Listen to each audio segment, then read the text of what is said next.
Let's get started. All right.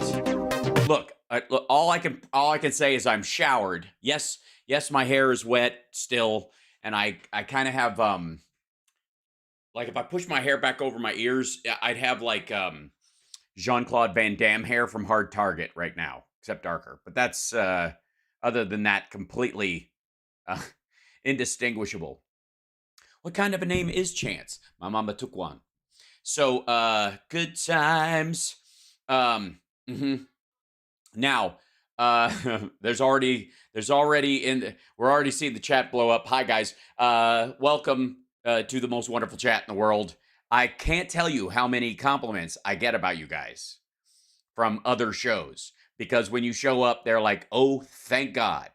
People who are friendly, funny, and know what the hell is going on, so they don't have to repeat everything. I have to say, I'm proud of you guys. I really am. I hear it. Yeah, CSL. This is true, but I mean, this is I mean, I've got a. I should have just kept my hair in a towel the whole time. I would like just swamied it. Anyways, so yeah, you guys are awesome. I just want to say, yes, you are the elite chat. We're woke. Are you? But and you're also wonderfully generous with the thumbs up and the likes and the support, the PayPal, Venmo, Cash App, all right there. Don't forget to subscribe. You can become a member on YouTube. You can give away memberships on YouTube. You can become a member on Twitch, twitch.tv/HalSparks. If you're not on there, if you like to bounce around. And I got into a great conversation with my good friend Chris Bono, who's trying to start up his own like art channel and help him, make a fucking living, take care of himself, and keep food in his gullet. And so I ran him through kind of the paces. You know me, I'm like everybody's internet live streaming life coach right now. And one of the things I brought up is the kind of shotgun approach. Don't isolate yourself to one channel, because it's a great way for them to, screw you. Like if you recall what happened with YouTube right before the election of 2020. So I'm just saying, wherever you like to get the show, and as soon as Instagram TV is available to me live as a way of broadcasting, which I soon will be able to do in theory, I will be streaming there instead of to Twitter as soon as that's possible. Just saying. So, but that takes some time, and I don't know what switch has to get flipped or by whom, because I'm already verified and all that stuff, but apparently I'm still waiting. TTV? Is there a TTV?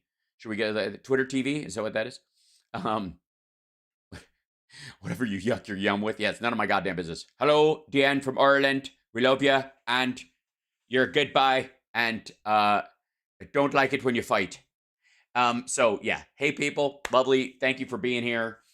Spread the love. Remind everybody that the show is on. Touch base with all the friends, and I'm just saying, tell the Midas Touch subscribers to subscribe here too. The more the merrier.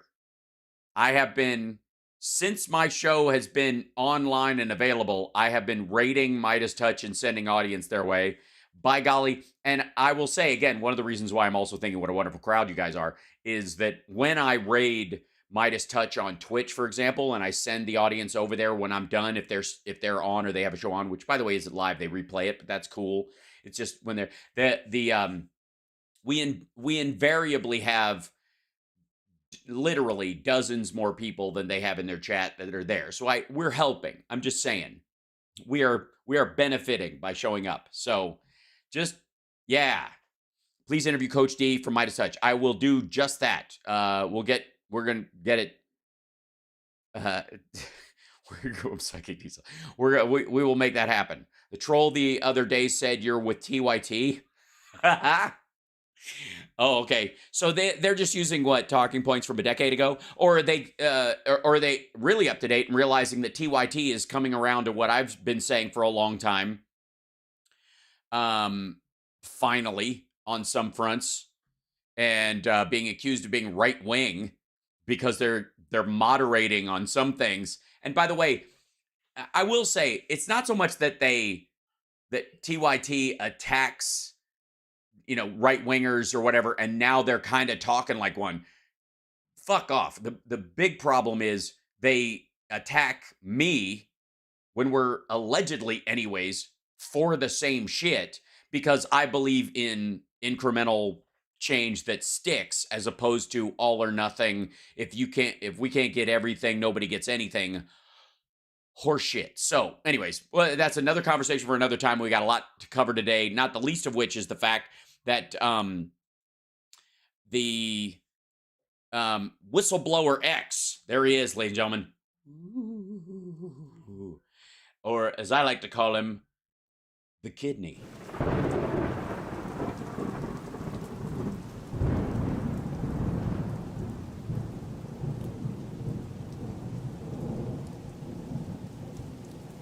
No, I don't actually call him that. I'm just fucking around. Was sitting in front of Comer's committee today. And I have to say, I watched, I watched, 3 hours of it, whatever, literally since the last time I had just enough time to shower. The rest of the time I was watching this hearing, the entirety of it. And let me just, spoiler alert for anybody who hasn't watched it. It's bullshit. It will not amount to a hill of beans. It's exactly what I said it was. It's a waste of fucking time. It's literally... It seems that it all boils down to Shapley, who's sitting right there, who was the guy we've already seen before. The Delaware Attorney General said that he can get special attorney status as opposed to special counsel status. And that as the attorney for Delaware, he can ask for special attorney privileges to go after this if he thinks it's worthwhile. But he himself can't ask for a special counsel to be appointed. That's up to the DOJ. And apparently Shapley thinks he heard the word counsel, or he heard the word attorney when he wanted to hear counsel, or vice versa. It's fucking stupid. It literally boils down to that. And he made supposedly contemporaneous notes the day after. And that's what it all boils down to. It's just so... Oh, God. Yeah, and seriously, it's CSL, and they are just swinging for the fences. Speaking of swinging for the fences, we'll dive right in at the deep end, where it's incredibly shallow, with Marjorie Taylor Greene. I would like to let the committee and everyone watching at home that parental discretion is advised. She holds up a parental discretion thing or whatever, and they don't even cut to it for this thing. And the reason she does this is because she shows non-consensual nudes. It's just gross. But we'll get to it. No, I'm getting ahead of myself. I would also like to remind everyone that I'm equally gross, and I fucked around on my husband, and I had sex with a sex guru at my gym, allegedly, and my husband knew, and I cut the shit out of him, which is something that Republicans apparently hate, and Boebert is a little bit B. I'm just saying. In our oversight committee, we provide oversight into all parts of the federal government, including their Department of Justice and their willingness to prosecute and their unwillingness to prosecute, and whether it's politically motivated. No, not really. You kind of don't. They have internal reviews that you can ask about in regard to that, but you can't decide whether it's politically motivated because you are a politician. The whole idea. All right. I'm gonna, not my business. I get ahead of myself. I would also like to say that when evidence and proof of a crime is presented, no prosecution should be denied, no matter who the person is. Okay, so Jan 6ers, you're fucked, according to MTG, because you all filmed yourself committing crimes and bragged about it, and then threatened your own relatives if they turned you in. To the whistleblowers today, I thank both of you for your courage to come to the committee today and your commitment to truth. Yes, it must be heartbreaking being called an asshole and a waste of time. It is terrible in this America. And thank God Donald Trump would never use names like that about people. He'd use worse. But I have great respect for it, so thank you. I would like to talk with you both about Hunter Biden and his tax write-offs with his law firm, Owasco. I would like to ask... By the way, can I just point out, before she even gets into this, that this ends up being about a settled tax bill.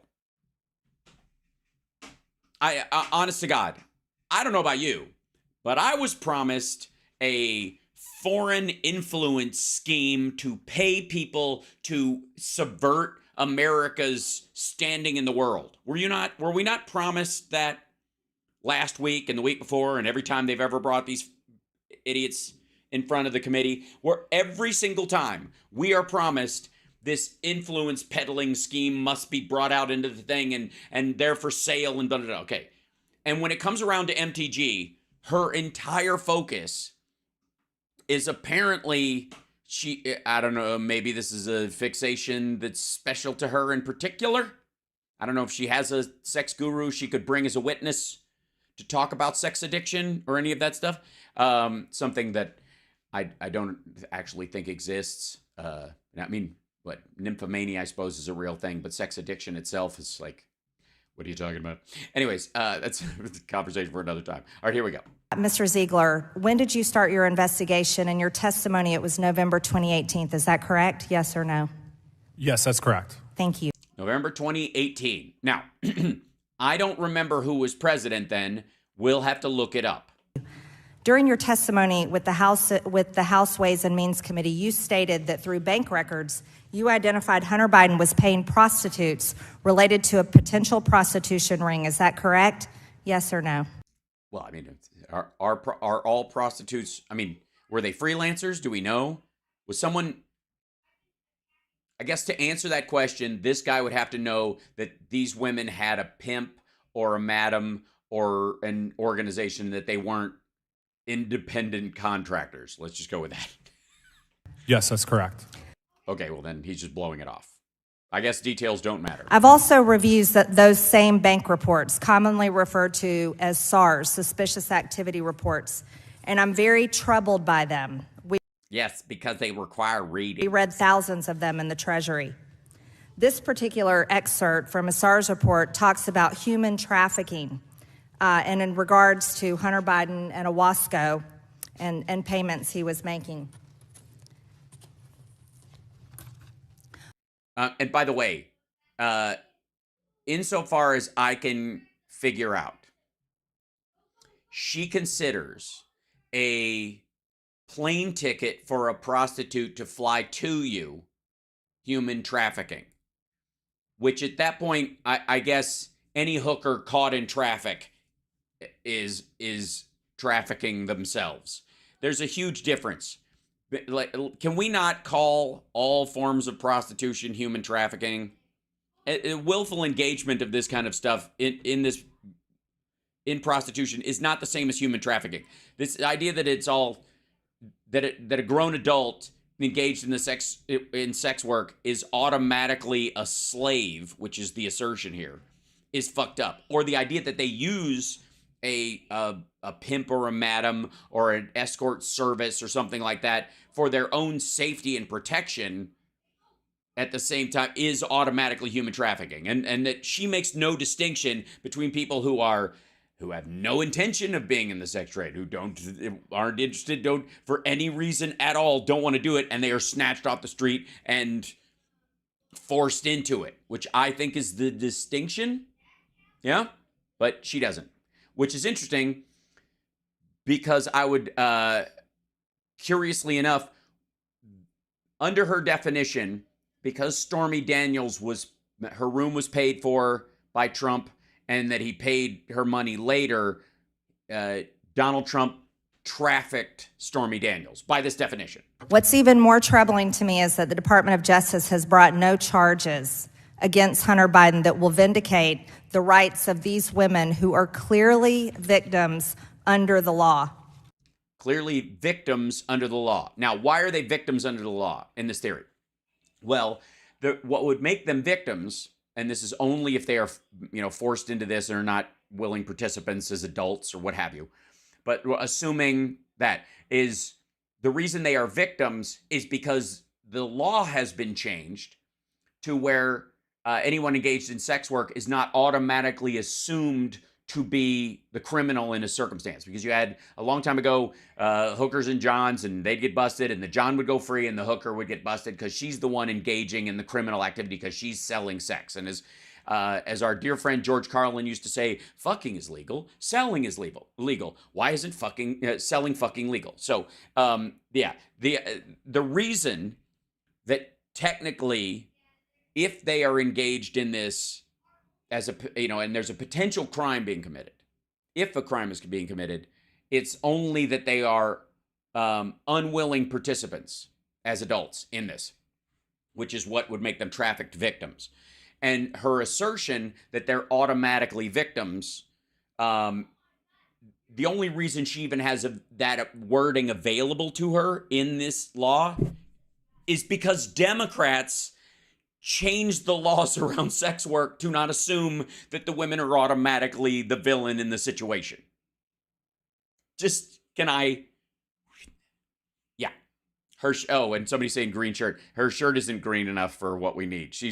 Believe me, she knows better. I would like to talk about, in your prior testimony, you stated that the prosecutorial team was investigating violations of the Mann Act. Is that correct, Mr. Ziegler? That is correct. Yes, fine. You were investigating it. Cool. Did you find violations of the Mann Act? All right. There is no case in a situation where everything an investigator or police officer looks into in terms of the potential for criminality is not automatically a charge. And so that's just fucking weird. Regarding the Mann Act, if a person is transported across state lines for sexual activity... Transported, as in does not transport themselves, that's a totally different thing. I learned that from Buford T. Justice, actually. That's the Mann Act. Such as prostitution. Anyways, Matt Gates says what? That could be a... Jeff Greenberg says what? Violation of a federal law. Is that correct? I actually recently looked at the federal law regarding Mann Act, and I believe that is correct, but I would refer you to the DOJ manual. Thank you. Thank you. These are IRS investigators. Can I just say that too?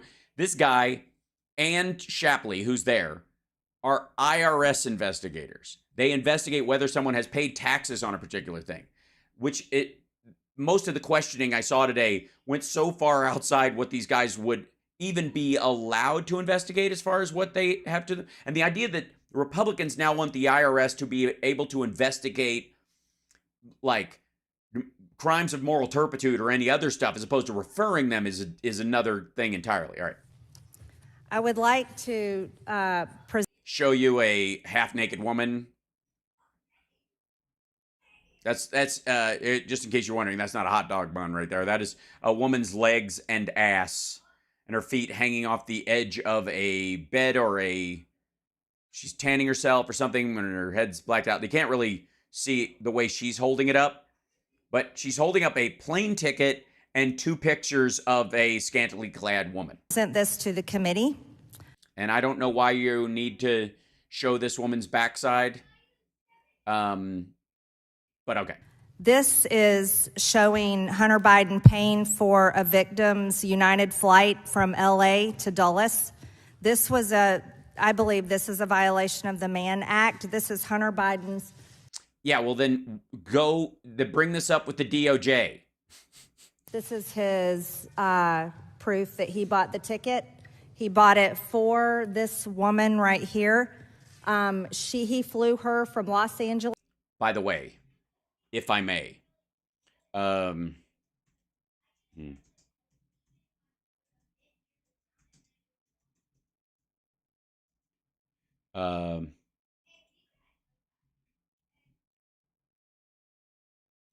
just for the record, when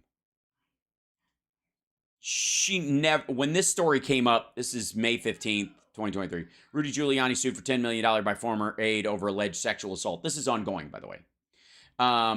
Former associate to Rudy Giuliani is suing him for sexual assault, accusing Donald Trump's former personal lawyer of hiring her to fulfill his desire for a sexual relationship. In a civil complaint filed on Monday, she's seeking at least $10 million. Noelle Dunphy, she said, Giuliani made clear that satisfying his sexual demands was an absolute requirement of her job.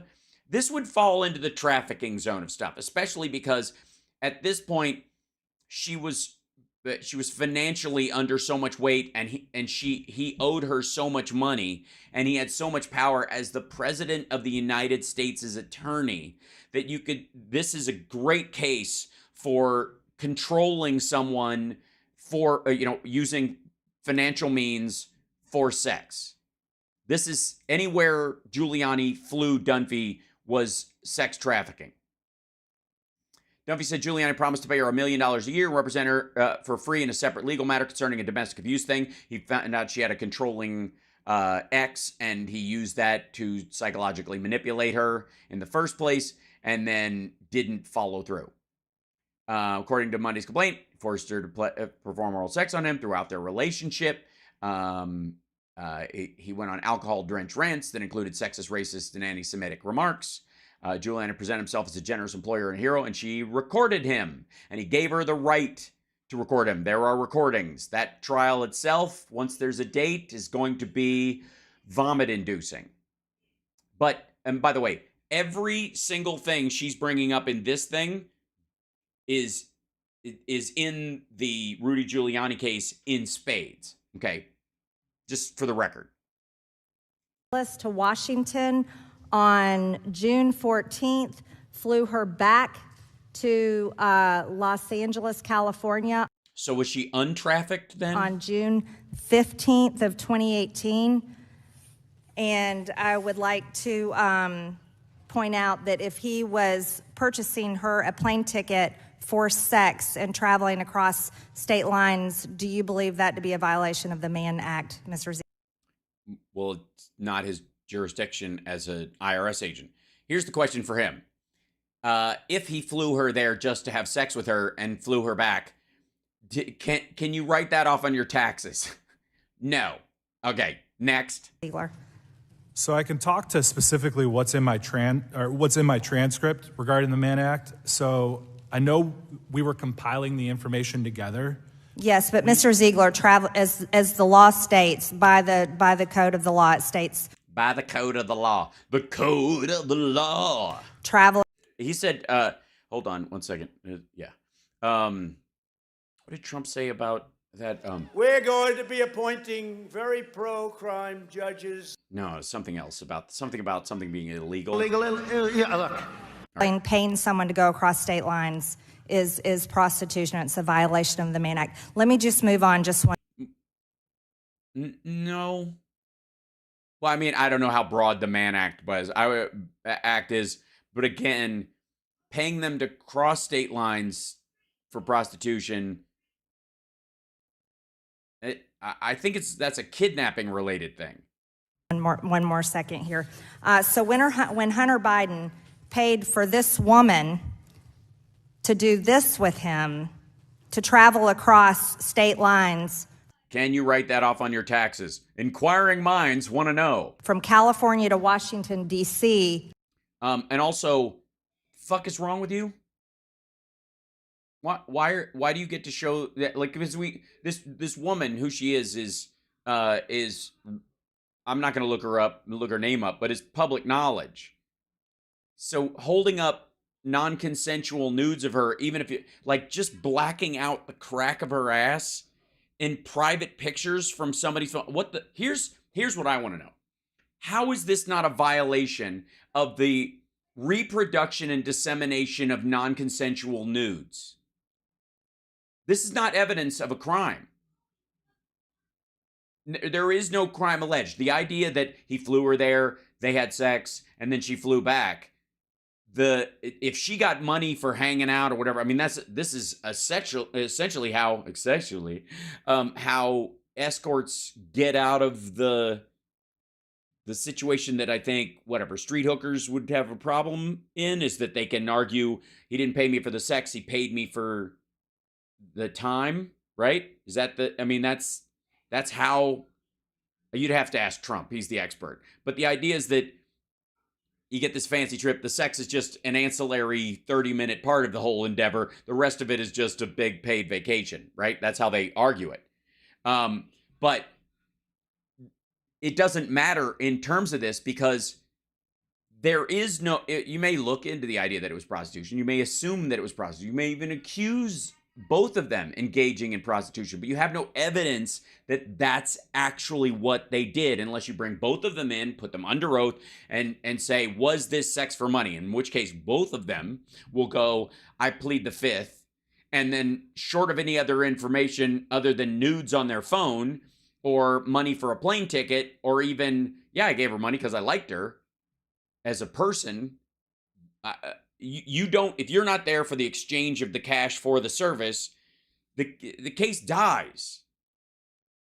So what this is like the airing of non-consensual nudes for retribution. This is all this is. This is just an act of shaming. That's all this is. This the value of that's all that's actually present in what we're watching. Because a lot of times, when we look at what they bring up or what they say they're bringing up, what she says she's bringing up right here, the cost of the plane ticket and all this stuff. Look, on a logical level, do I think he was paying her to come there to have sex with him and she was taking money for sex? Yes, I do. But that doesn't make either, just because I think that doesn't mean that either I can't prove that in a court of law. And if I tried, I would fail, because all I would have to go on is a bunch of edited pictures that I've seen on television and the assertion by this dimwit, and arguably, I guess, the testimony of both people involved who would go, I refuse to answer on the grounds that it may incriminate me, and that's that. Yeah, other than that, it's a long-distance booty call. That's all we know, right? Also, I think I understand from that black bar over there precisely why Trump hates Hunter Biden so much. It's a pretty big bar, I'm just saying. On June 15th. And by the way, what is she serving it as cheese? What's happening there? Now, you know what? None of my business. This is a violation of the Mann Act. No, it is not. It is a nude picture. It is video or pictures of someone having sex. This is not a violation of the Mann Act. It is a violation in, hold on, let's see. Laws against revenge porn, non-consensual nudes. Let's see. Know your rights, nonsense. Here you go. Legal voice.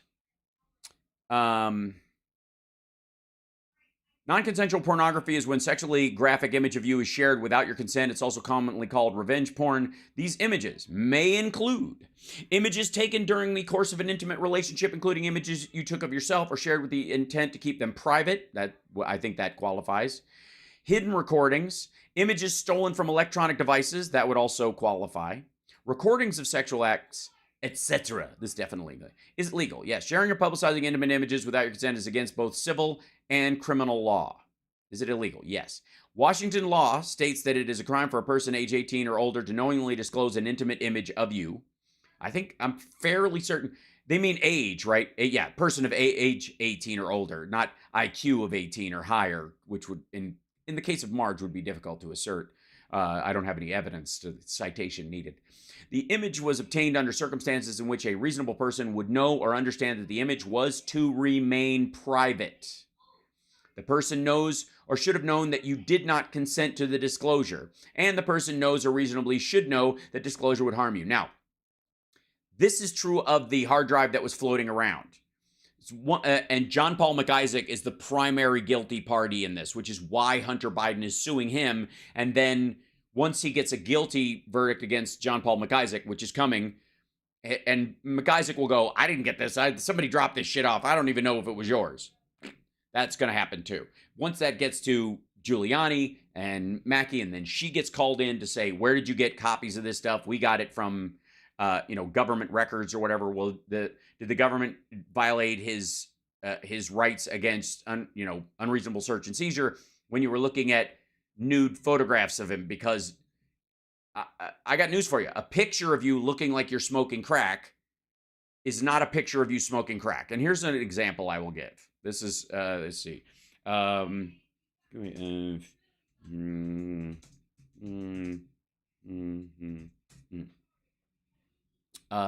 see. There should be a picture in here. There's one in particular. I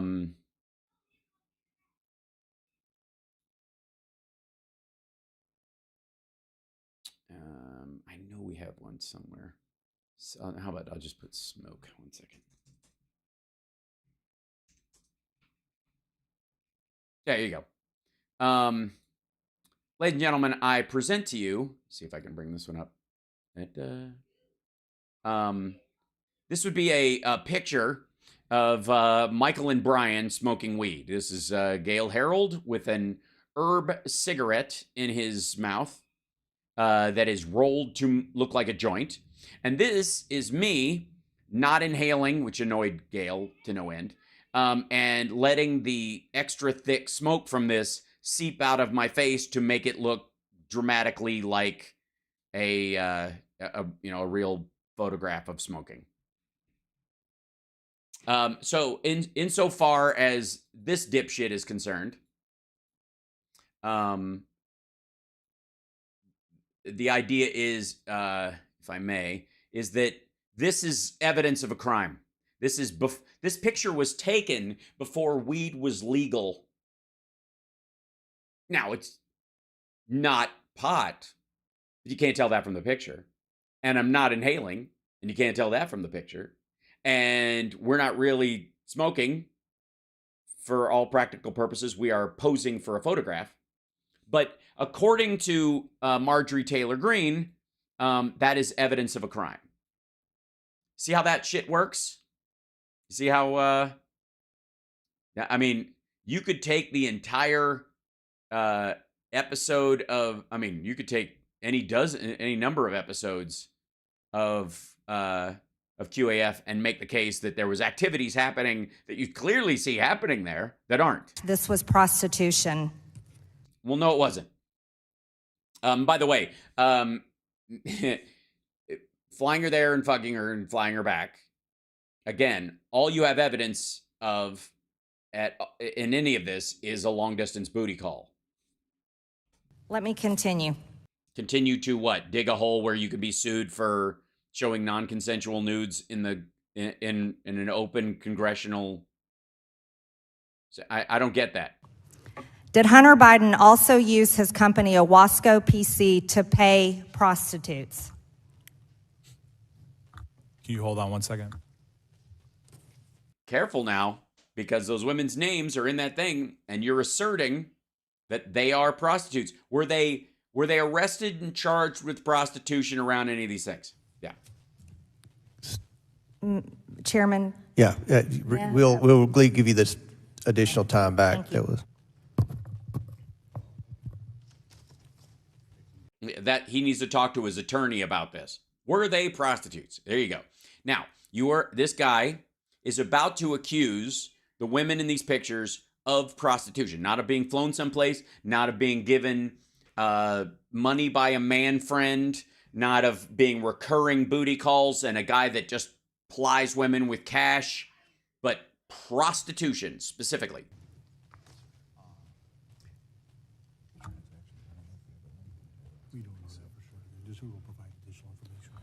So regarding Mann Act violations, what we can do is, given by the statute, we can turn those over to the House Ways and Means Committee, and then we can they can decide to vote to turn them over to you regarding Mann Act. Yep, thank you, Mr. Ziegler. Yeah, that's not the question she asked, and that's how he got out of it.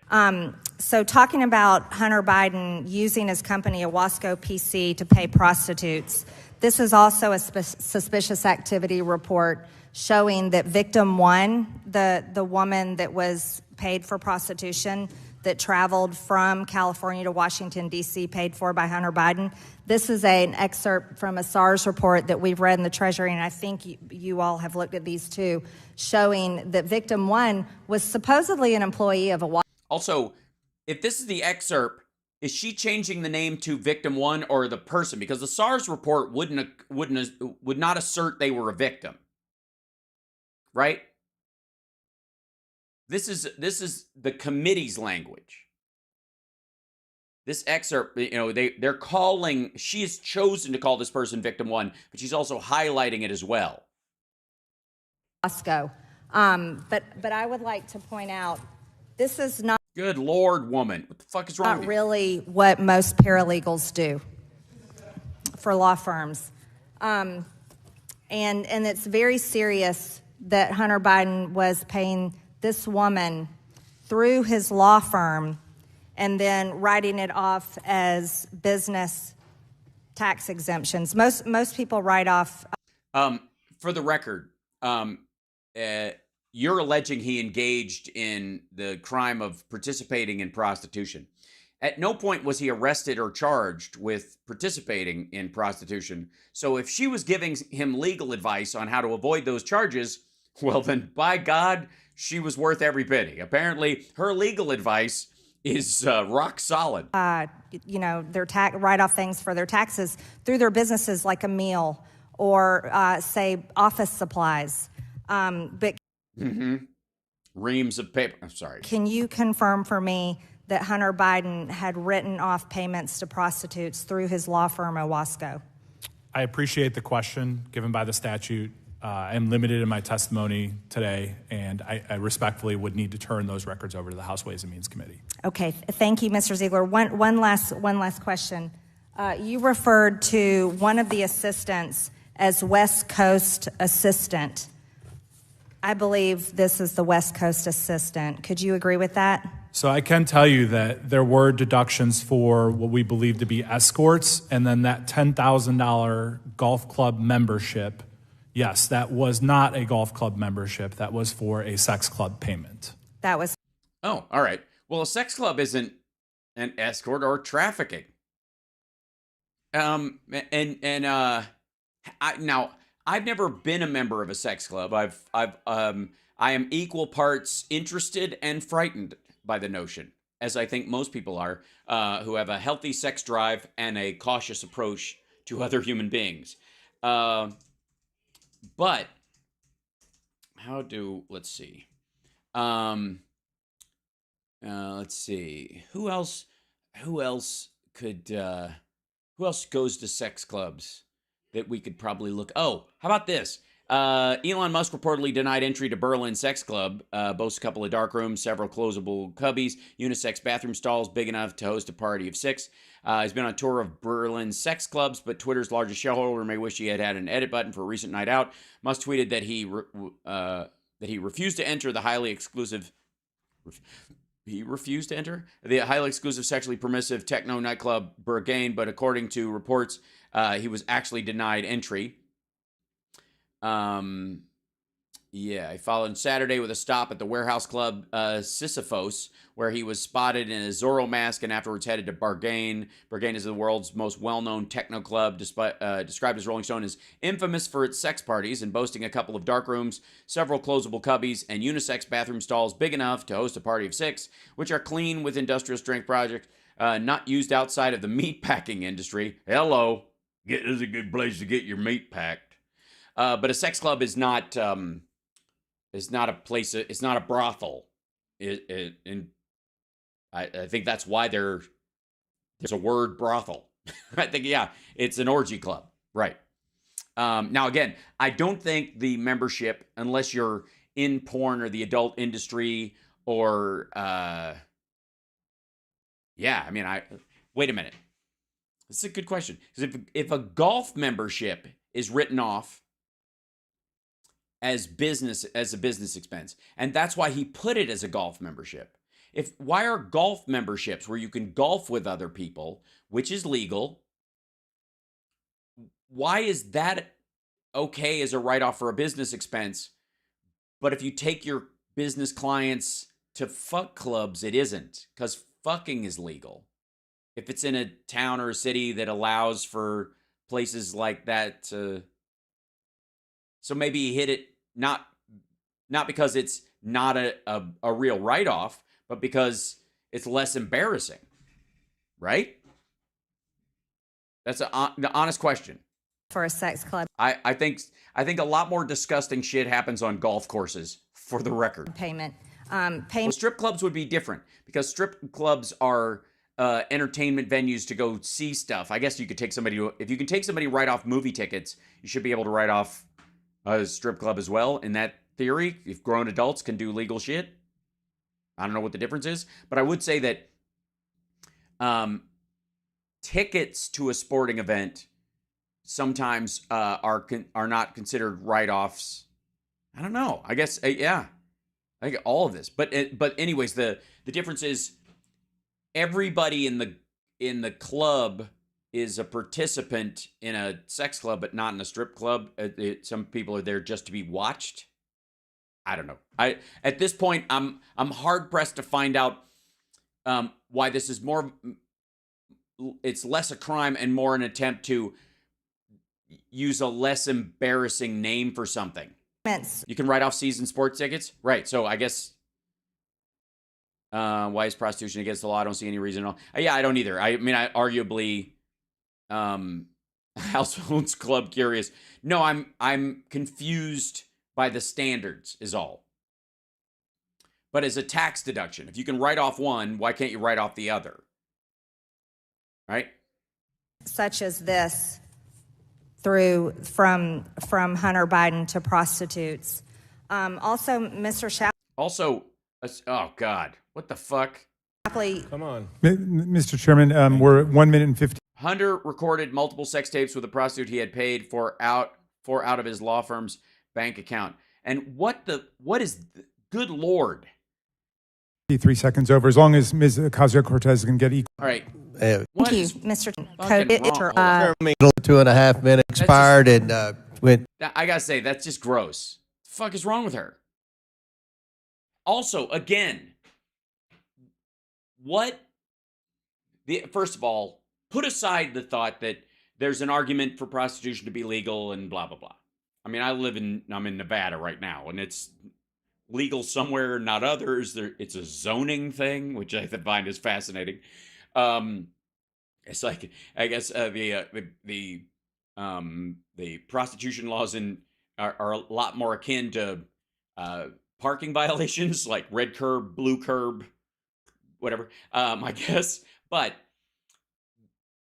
beyond the argument of whether or not you believe prostitution is moral or immoral or any of that stuff, the fact that Hunter Biden is filming himself having sex with another human being is, unless it specifically violates the law, like it was evidence that woman was there against her will, that he, held her illegally, forced her to do stuff, blah, blah, blah, like the case that is argued against Rudy Giuliani, for example. At no point is she showing a crime. It's just being gross. She's trying to, this is just it's a shame attack. And I would like to say for the record, in terms of that, I don't think Hunter Biden has anything to be ashamed of. Especially, considering he was an addict at the time and blah, blah, blah, like he wasn't married. Yeah. But the point is, that was, whatever, her 5 minutes, right? For the record, at no point did she allude to, in any way, foreign influence peddling at all. Also, the only thing you could take from the videos of Hunter and the pictures of Hunter that she showed was that somebody might be able to get a hold of that stuff, in theory, and use it as compromat against Hunter Biden or maybe to embarrass his father. Now, since it's already out there, I don't fucking see how that works. Again, you can't be blackmailed by pictures that are public record. So the more stuff she makes public record, the more they're like, yeah, whatever, okay, fine. I mean, let's talk to Pam and Tommy Lee and whoever else you want to bring up that's had a sex tape leak. And I mean, Kim Kardashian, at this point, I don't know why Hunter Biden doesn't put out a skincare line.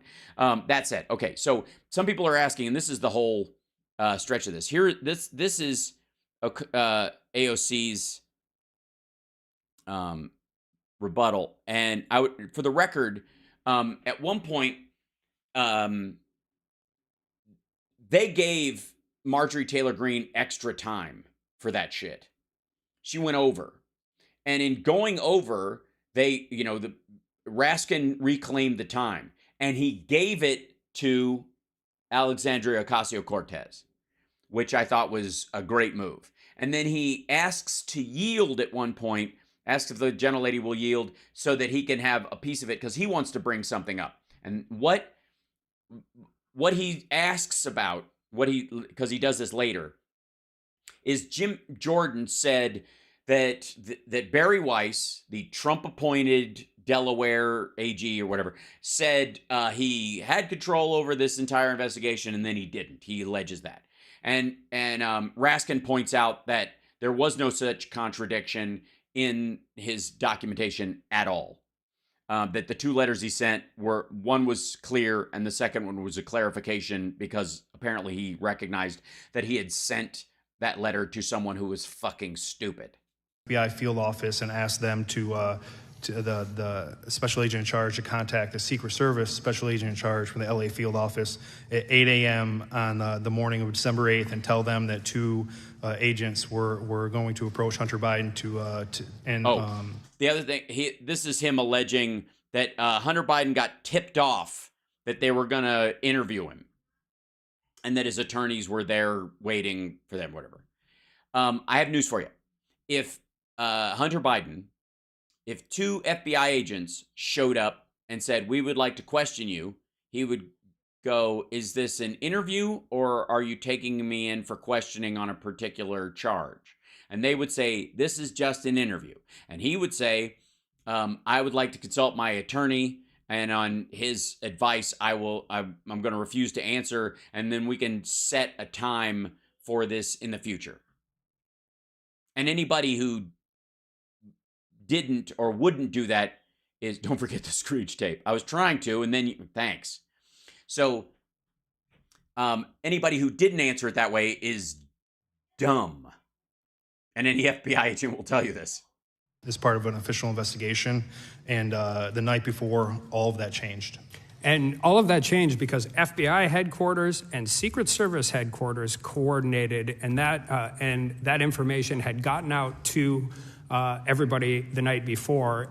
Yeah, because two FBI agents, two guys in suits, that the Secret Service that watches out for Hunter Biden, are two guys they've never seen before, are going to walk up to Hunter Biden or knock on his door when he, as the son of a former vice president who gets death threats all the fucking time, the coordination between the FBI and the Secret Service is so that nothing bad happens to those agents. And we can talk about whether it's a highly political investigation. Hold on. Wait. Yeah, I've been a naughty tutor to a mature adult. When I win my $1 billion, should I move to D.C. to seduce MTG, Lauren, Luna, and Sex Club cult minus the branding, or should I just produce the time changer? David, I'm going to say produce hashtag time changer. I just, there's better things to do with your time. I'm saying, and if you have $1 billion, you don't want. If there's one reason to be a billionaire, it's that you don't have to eat fast food ever again, and that unless you want to, which I don't understand. And you never have to be around someone like MTG. Unless you want to. I'm not here to yuck anybody's yum. And all of those different things. But there's another group of people that was made aware of that the night before, wasn't there? Yeah, that's correct. And that would be the transition team. That's correct. And the transition team is a political operation set up to help the president-elect vet cabinet employees. So Donald Trump loses the election. The transition is in play, and all of a sudden, FBI agents are sent to interview Hunter Biden as Donald Trump tries to undo the election. That timing's not, you don't think that's, all right. Work on inauguration, do all of those things. I mean, is that your under? Yeah, plan for the insurrection that they don't know is coming. Understanding? Generally, yes. Do they have any special investigative powers I don't know about? Not that I would know of. In your entire history and working in history with the IRS, you ever? Here's what I would say is the FBI has to coordinate with the Secret Service that are protecting Hunter Biden because his father just became president. And that team makes the team aware that this is going to happen so they can go, yes, it's fine. Let them talk to him or set up a meeting or whatever. He's just been elected. He's already getting death threats. Of course there's coordination. Did it stop them from being able to interview him? Period. No. Worked with a transition team of a president to help set up an interview with a subject of a criminal investigation? I have not. Last question. Did you ever get to interview Hunter Biden? We did not interview him. Thank you. I yield back. Gentleman yields back. Chair now recognizes Mr. Ocasio-Cortez for 5 minutes plus the 2.5 minutes that we went over. Thank you very much, Mr. Chairman.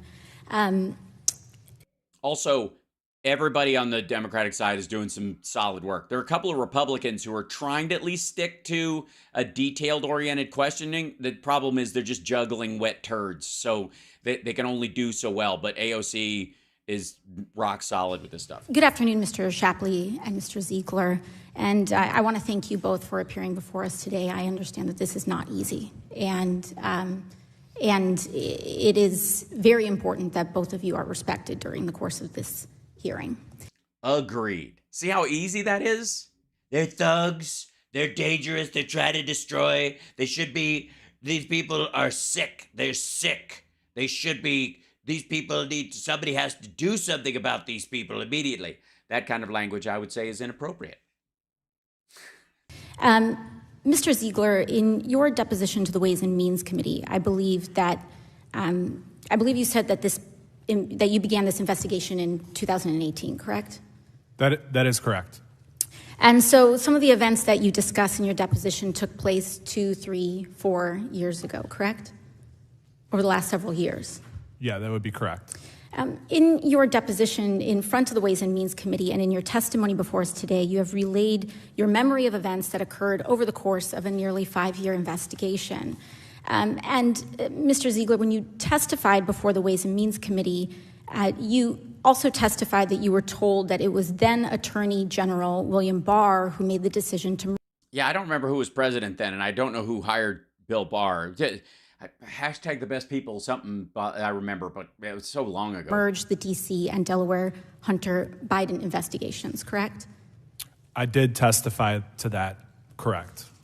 And a few weeks after that testimony, your attorney wrote in a letter to Congress, I quote, Mr. Ziegler is confident he was told by his supervisor that the merging of the cases was at the direction of an official at the Department of Justice. However, on further reflection, Mr. Ziegler cannot definitively state that his then supervisor said that the Department of Justice official directing the merger of the cases was Attorney General Barr, correct? That is correct. And I can tell you that I actually refreshed my memory from looking at my emails.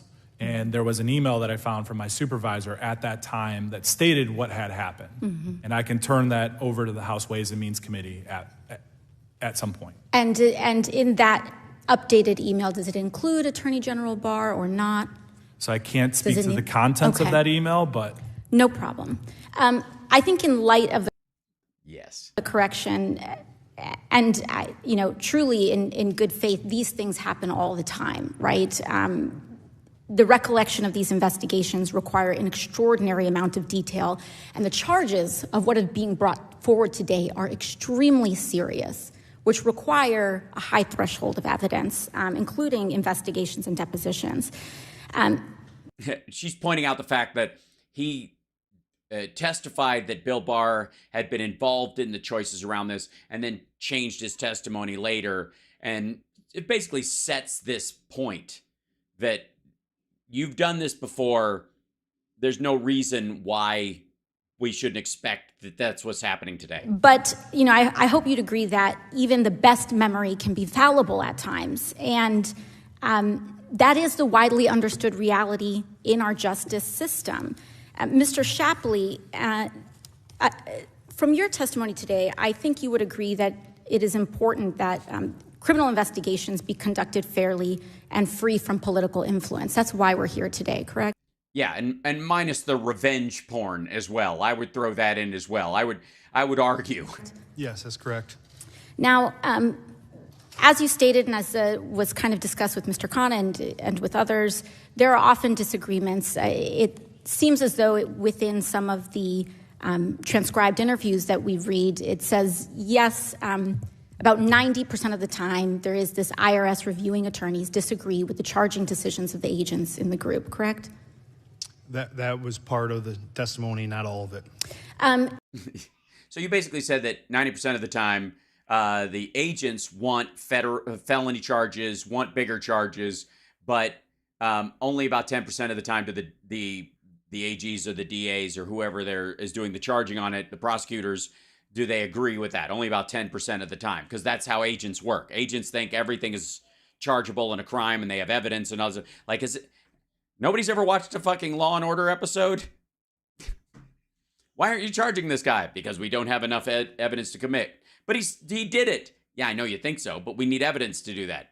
Fuck. That's it. That's the whole conversation. In some of your comments, you've also noted that you've made reference to a special counsel in this situation.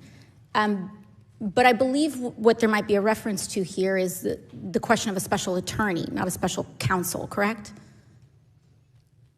Yeah, this is the essence of his problem. So if you're speaking about the October 7th, 2022 email that I documented contemporaneously on that day, that's why I documented it on that day, so that, 9 months later, I'm not trying to recall a specific word. And so it says special counsel authority. That's what he said that day. That's what a senior executive IRS corroborated when he responded to my email as well. And I do think that distinction is important, because in this letter to Chairman Jordan, the issue at hand seems to be a special attorney, not a special counsel, which are two distinct, different legal authorities. And there also may be some confusion, I think, with respect to that as well. Which brings me to the point of political influence. Where there actually is a set of breadcrumbs, however, is in a set of tweets and letters sent from former President Trump to several chairs, to the chair of the House Judiciary Committee that we see here. In fact, according to New York Times article, which I'd like to present to the record today, President Trump's attorney wrote to the Judiciary Committee chairman, urging him to investigate what he called, quote, a rogue local district attorney. And after that New York DA convened a grand jury that ultimately indicted Donald Trump, Chairman Jordan complied with that letter. Shortly after President Trump's attorney sent that letter to the committee, which is highly unusual, a very highly unusual act. And in fact, after that, on March 20th, Chairman Jordan, together with the Committee on House Administration, Chairman Brian Steele, as well as the chairman of this committee, wrote to District Attorney Bragg and then demanded a sweeping series of documents, including communications between the DA's office and the Department of Justice, also highly unusual. In fact, on his Truth Social account later on, Donald Trump claimed that the U.S. attorney investigating Hunter Biden, a U.S. attorney, by the way, that Donald Trump appointed, was, quote, a coward. And then in that, he then urged that maybe the presiding judge will have the courage and intellect to break up this, quote, cesspool of crime. Curiously, just a few days after this tweet, the chairman of the Ways and Means Committee, Jason Smith, sent a letter to... Can we, by the way, in the future, if I may, C-SPAN and others, can we have a button that each person has when it's their time that becomes active, like a Elgato Stream Deck kind of a thing, that senators and Congress people, when they're showing evidence, can hit to show this graphic in full res, so that C-SPAN can go, oh, this is what they're showing. So they can pop it up on screen and they can move them over like I do here and put them in the image, the full fucking thing. Is that too much to ask? Because it's like, the ability to do it, good Lord. U.S. Attorney David Weiss and Attorney General Merrick Garland, who are implicated in this hearing, explicitly asking them to place the whistleblower testimony from the committee's depositions into the court record, which were addressed during the chairman's opening statements before Hunter Biden's plea hearing at the end of the month. And as you can see right here, Chairman Smith explicitly said, and I quote, entering this information into the formal record. Additionally, those two chairmen waived onto this hearing today. Highly unusual. Will the gentlelady yield? And by the way, I'll pop over to what he ultimately she uses her time. one moment. And when we talk about political influence, we are not here today, unfortunately, because the facts have brought us here. We are here today because Donald Trump is exerting an influence campaign in Congress when he is no longer president of the United States. In addition to that, if we want to talk about charges that have been dismissed, and if we do want to follow the evidence, perhaps we should discuss Ivanka Trump's investigation who was close to being charged with felony fraud after Donald Trump's personal attorney provided political contributions to the local DA. Those charges were dismissed, and ultimately we saw that DA Vance, President Trump's attorney, provided over $50,000 in political contributions after the case was dismissed. So when we talk about political contributions, I would hope, if we are following the evidence, that we are willing, that this committee, if this committee is going to go there, that they be willing to open investigations into the dismissal of charges against Ivanka Trump. And, by the way, if the gentlelady from Georgia wanted to follow evidence, we should also take a look at, hypothetically, a case where sex trafficking charges against a 17-year-old girl potentially... She's going to Matt Gaetz. She goes straight, and they're like, Gentlelady's time's expired. Thank you, and I yield back. Chair now recognizes Mr. Gosar of Arizona for 5. Okay, so if you want to talk about ping-ponging between a cogent, intelligent, well-mannered, straightforward, clear, concise case like AOC just made, bless her heart, and then we're going to go to the exact opposite end of the spectrum, which is fucking Gosar from Arizona, who is, like, if you think what MTG said was undecipherable, like, we'll see. 5 minutes. Thank you, Mr. Chairman. Now, Chairman Comer and his team have done an outstanding job of uncovering the millions of dollars sent to Hunter Biden from foreign sources located in places like China, Romania, and Ukraine. No, they haven't. They've all been part of the record for years. Does anybody think that nobody knew he'd worked with Burisma? The Burmesa. It's pretty obvious that the Hunter Biden's only... By the way, Romania was great until they arrested Andrew Tate. That's why Romania made the fucking list, because they went against Andrew Tate, just on the Republican side of the aisle. On the right-wing side, the minute they arrested Andrew Tate for sex trafficking, they were like, fuck Romania, Romania's corrupt, even though this is literally, again, another version of reality where the rest of us live, where before Hunter Biden is involved in some place, it's complete ass, and afterwards, it actually starts to stabilize or improve. Avenue for making money is the influence over his father. Okay, that's the other thing. This is the way he makes money is influence over his dad. Now, the only thing missing is direct evidence that Joe Biden knew and participated in these bribery schemes. Okay, the only thing missing, I fucking love this dude right out of the gate. Thank you. The only thing missing is direct evidence that Joe Biden participated in these bribery schemes. I would go so far as to say that there is no evidence that these were bribery schemes. I don't give a shit what you feel about investment bankers and investment traders and hedge funds and all that kind of shit. You may think it's all criminal and a Ponzi scheme and blah, blah, blah. But if what he's doing is a crime, then it's all a crime. And these guys clearly do not think that hedge funds are evil. That is where you brave men have come in. That's right. Thank you. Thank you. These guys, they're not just here to show the money. They're showing the policy that was changed after the money went to Hunter. And they're going to show it. This is it. That's why they're here. Spoiler alert, they never do that. They don't at all. Their investigative efforts have the potential to uncover direct evidence have the potential to uncover direct. No, they don't.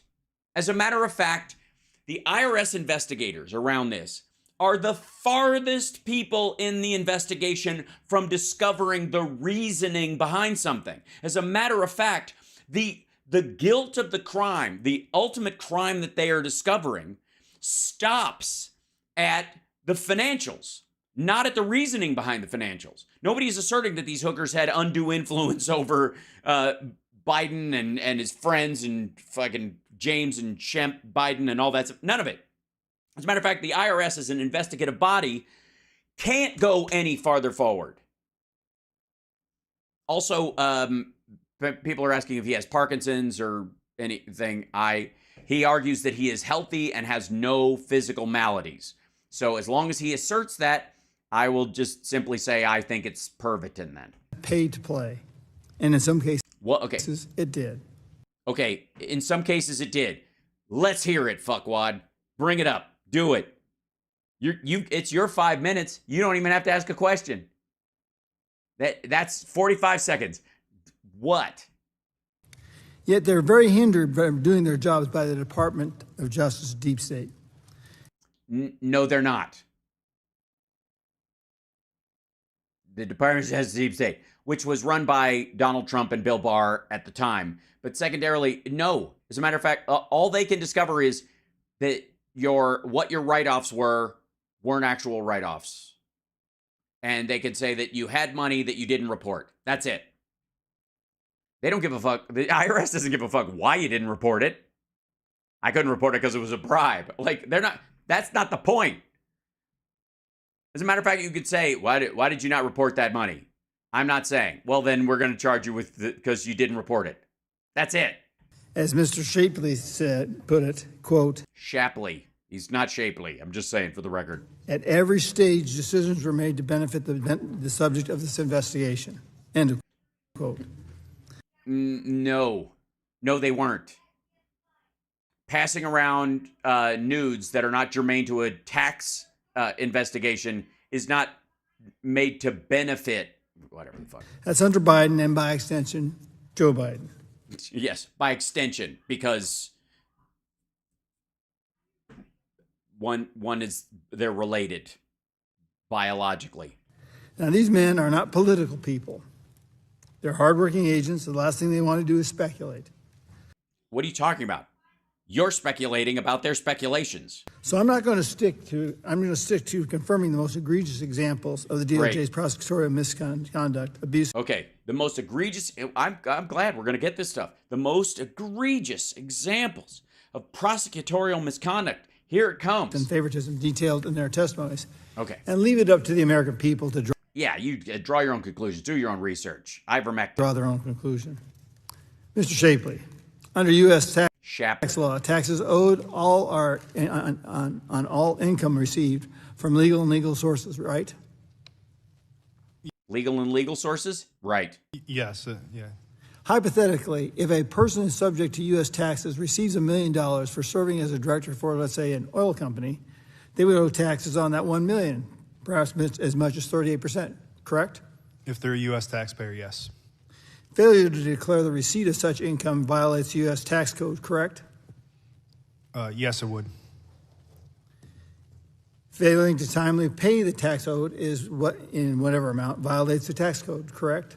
Yes, it does. And the tax code has criminal and civil penalties for these violations, correct? That is correct. So now, hypothetically, if a person receives $1 million payment and then conveys 10% of that amount to another person, that person making that payment may have to pay a gift tax on that amount, correct?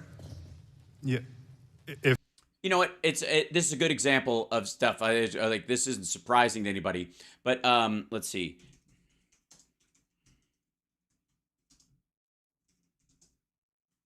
Let's see. Yeah. So let me. I'll kind of. I'll show you what I mean. Whoops. Get back here. Donald Trump reportedly hired the Gilgo beach murder suspects Rex Heuermann for a $205,000 project in one of his buildings. This would be, where is it? The 17th floor of Trump Building at 40 Wall Street. This is the building, 40 Wall Street. According to a October 2018 filing, when I don't remember who was president, but whatever. The project at the Crown Jewel Art Deco style building was projected at $205,017. And interestingly enough, you know what we keep hearing about Donald Trump is he doesn't pay contractors. Remember that? Donald Trump doesn't pay people. And yet, this guy got paid. Weird. All right. Of all people, the best people, I know them. All right. The filing names Heuermann as the applicant, while the Trump Organization's VP of Property Management, Steve Lafioska, is shown as the owner. This is the guy. He's a murderer. That his shoulders look funky because he's wearing a bulletproof vest because he's wanted for multiple murders. Now, the building is this 40 Wall Street building. There you go. He did this on the 17th floor and was fixing so $205,000. Now, when Donald Trump got a loan using this building as collateral, he asserted its worth at $589 million. $589 million. And when he asserted its worth to the IRS, he said it was worth $16.7 million.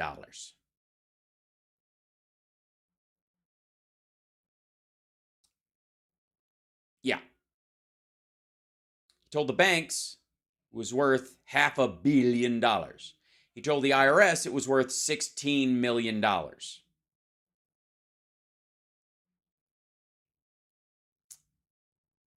Does that seem like something the IRS would have a problem with? And again, the allegation that these guys ultimately make is that Hunter Biden owed $2 million in taxes. He ultimately paid it, but he still owed $100,000. There's $100,000 in outstanding tax liability that because he struck a deal, he doesn't have to pay that $100,000 because the statute of limitations had run out. $100,000.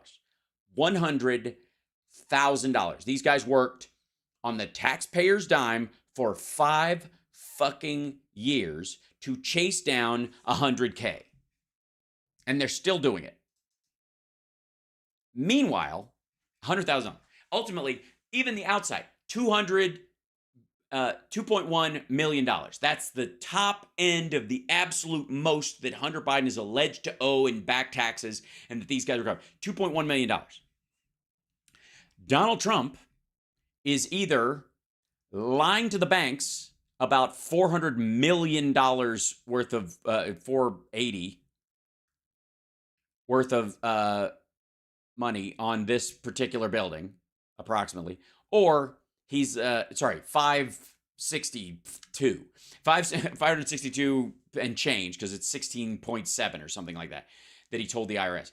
He's either lying about $500 million, $500 million to banks, which is bank fraud, or he's lying about that, $500 million plus to the IRS. $500 million plus.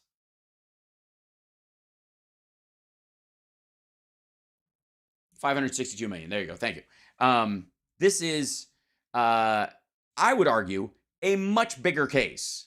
And it's interesting that they didn't spend anywhere fucking near the amount of time, 5 years, to chase down $2.1 million, 2 of which they'd already gotten back. And this is about $100,000. It's about $100,000. Right now, that's all this is about. This isn't about foreign influence peddling at all, as much as they'd like to say so, because there isn't any evidence of it. Gosar, in all of his idiocy, has admitted as much. They say it's a gift, yes. Yeah. Or conversely, the person receiving the money has to pay income tax on the money as well, correct? If on the gift portion or Yes. on the income portion? No, on the gift portion. They would have to report the gift on their tax. So we're supposed to go after the women he urges are prostitutes now? Is that what it is? Why aren't we throwing these women in jail and then sweating them? Tax returns, but I don't believe it'd be taxable to them. And then the failure to do is subject to criminal or civil penalties, correct? So. Yeah. Filing false tax returns is against the law, yes. Yeah. Now, is there definite confirmation that all evidence on the Hunter Biden laptop has been reviewed by federal agents and prosecutors? The prosecutor stated that evidence was withheld from the investigators. We don't know how much. Did DOJ prosecutors allow your team to access the laptop? I'm sorry, could you repeat the question? Yeah, did the DOJ prosecutors allow your team to access the laptop? What laptop? The DOJ prosecutors. So when the laptop comes in, there are computer investigative specialists that review the laptop, and they create reports and pull stuff from. And you were prohibited from looking at anything on the laptop, right? We saw some, but not all. Okay, got it. Okay. Anything from the hard drive called laptop from Rudy Giuliani, if it's used to reach other evidence or attached to other evidence, or is the starting point for any part of the investigation, a first-year law student can get it thrown out in court. Everything. Fruit of the poison tree. There is no forensic background to that hard drive at all, period, end of story. There's copies of copies of copies of copies of copies. Now, during the IRS investigation, Hunter Biden turned over an actual laptop of his, not one that was allegedly left at a Delaware repair shop, an actual one. He turned his own shit over voluntarily. They use the laptop and laptop interchangeably between the one that Hunter Biden actually gave them that was actually his and the horseshit, Mackey, Giuliani, John Paul McIsaac one. Is it normal for the DOJ to deny this type of access to investigators? No, that's the first time I've experienced being limited to evidence. Did it? Point of order, Mr. Chairman. Not evidence. Have you ever been given access to materials gained through an illegal search warrant, or an unlawful search? Have you ever? Have you ever been allowed inside, a person's property without a warrant and able to look at files that you cannot verify were there before you showed up? That's the question. Because a hard drive named laptop isn't a laptop. Assistant Attorney Wolf collaborate with the data on the laptop? Did she collaborate the data? Corroborate. Oh, corroborate. I wouldn't know. Okay. No. Now, I guess my question comes back. To what's the difference between the word collaborate and corroborate? Does anybody know? And the reason I went down this rabbit hole is that I'm happier in the darkness and in the ground with the other mole rats. Is it your conclusion that you were interfered with, and that those that interfered with you are as guilty as those creating the problem? Huh? Are they accessories to a crime? Is what I'm. Yes. Ask if you can assert that Bill Barr and everybody working under him in 2018 is as guilty as Hunter Biden. And go. Getting to. Well, I would agree that there were investigative steps that were definitely obstructed by DOJ that I'd never seen in my 14 years, and just honestly just makes no sense. We wouldn't want to collect all of the evidence available. I can't. Yeah, I would, for the record, again, I don't know why I have to fucking bring this up again, but there are a couple of types of evidence as a true investigator you don't want to go anywhere near, and that is evidence you can't verify, and evidence you know will be excluded because of the lack of a search warrant, an illegal search, or if you think it's going to get there. You don't want it to touch your the evidence pile that you're actually making, because if it taints it at all, you have to throw the whole fucking thing out. That's why. That's exactly why. Opine on the second part of your question. Gotcha. Mr. Ziegler, Did the DOJ prosecutors deny your request to look into the famous, quote, "I am sitting here with my father" text from Hunter Biden? Did they allow you to obtain location information to see where the text was sent from? So I know it was an issue that came up, whether we can get the location data, and I know that was a conversation that I would have had with the assigned prosecutors. I recall them saying to me that, how do we know that he's there? How do we know that that's true, the statement that's being made there? And then I said, well, we would get the location data. So as a part of my normal investigation, that's what I would do. And what I can tell you is I know I didn't do it. I don't know if the FBI ever ended up doing it. It was kind of like a let's wait or I need to think about it, I guess is the proper response. Gotcha. Okay, a couple things. What they needed to think about and what fucked this whole thing up is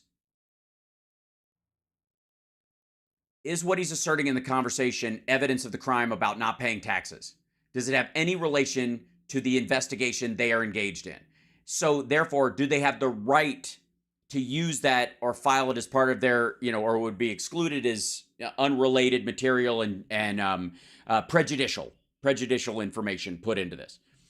And then if it already on its face as languaging is just a guy yelling in a business deal, which is not a crime and doesn't relate to a direct crime at all, especially on what they're investigating, which is, did he get money? Did he pay taxes on the money he got? That's it. That's your fucking job. That's it. That's the one thing. Anything past that is beyond the scope of your investigation. So if you go beyond the scope of your investigation and you take that WhatsApp message, I'm sitting here with my father, and if this deal isn't done by tonight, fuck you, we're going to make your life hell because my dad's sitting right next here. Okay. None of that has anything to do with whether the money he made was paid, did he pay taxes on it? Nothing. So going further than, involving that text in the case for any other reason than to try and dirty up Biden and Hunter Biden at all, the only reason, you would include that is for that reason, because again, the IRS does not have the right to judge how somebody talks to their business partners or whether or not that's a real threat, or has no right to engage in whether it's a real threat. And if it was, can you imagine the language that would be criminal going forward that they would be able to look into? Every relationship argument you have would be germane to an IRS investigation into whether or not the groceries you bought or the relationship you had was real or not from that point forward. Whether you're, for any case, that's what it would result in. The slippery slope on it is insane. So beyond that, there is nothing in that asserts that the money was for, an influence peddling or what have you. Even if it was, again, the IRS didn't give a fuck if the money was for a bribe or not. It was a gift, it was a bribe. They don't have to prove that. All they have to do is prove you didn't pay taxes on it and you have the money. Anything beyond that is beyond the scope of their investigation. If they start digging for it, that's when it becomes political. And once it becomes political, Hunter Biden's team can go, this is a fucking witch hunt. They went after this stuff for this particular reason. They discovered things that they didn't have the right to even look into. Fruit of the poison tree, throw it the fuck out. That's how he got a sweetheart deal. By the way, the reason he got a sweetheart deal, the reason, and I don't think that he did, but he got a reasonable deal and he was able to plead shit out and pay without having to pay a fine, is because of this dickhead, Shapley, Comer, and Jim Jordan. That's why. Because if they'd have taken it to trial, all of their actions would be viewed by a judge as massive overreach. And specifically in this case, if you went and got the location data for a message that has nothing to do with your case, has no bearing on whether or not he's going to go to, he did or did not pay taxes on something. Except to say, by the way, I guess, is that any money that they were talking about was for a deal that they were working on, whatever that was. And it was, in this particular case, the CFC deal was about an Alabama natural gas plant that they were working on. That's where James Biden came in. That's what they were going to build. And then CFC, it turned out to just be a fucking honeypot. And they were like, fuck you, and they got out. And that's why the deal never happened. But while they thought it was actually happening and he was calling their bluff and saying, look, you fuckers, don't mess with me or you'll regret it, that part of it was still part of the deal. And let's say this money had come in that had gone towards later building that plant, he would have had a decade, 10 years to use that money.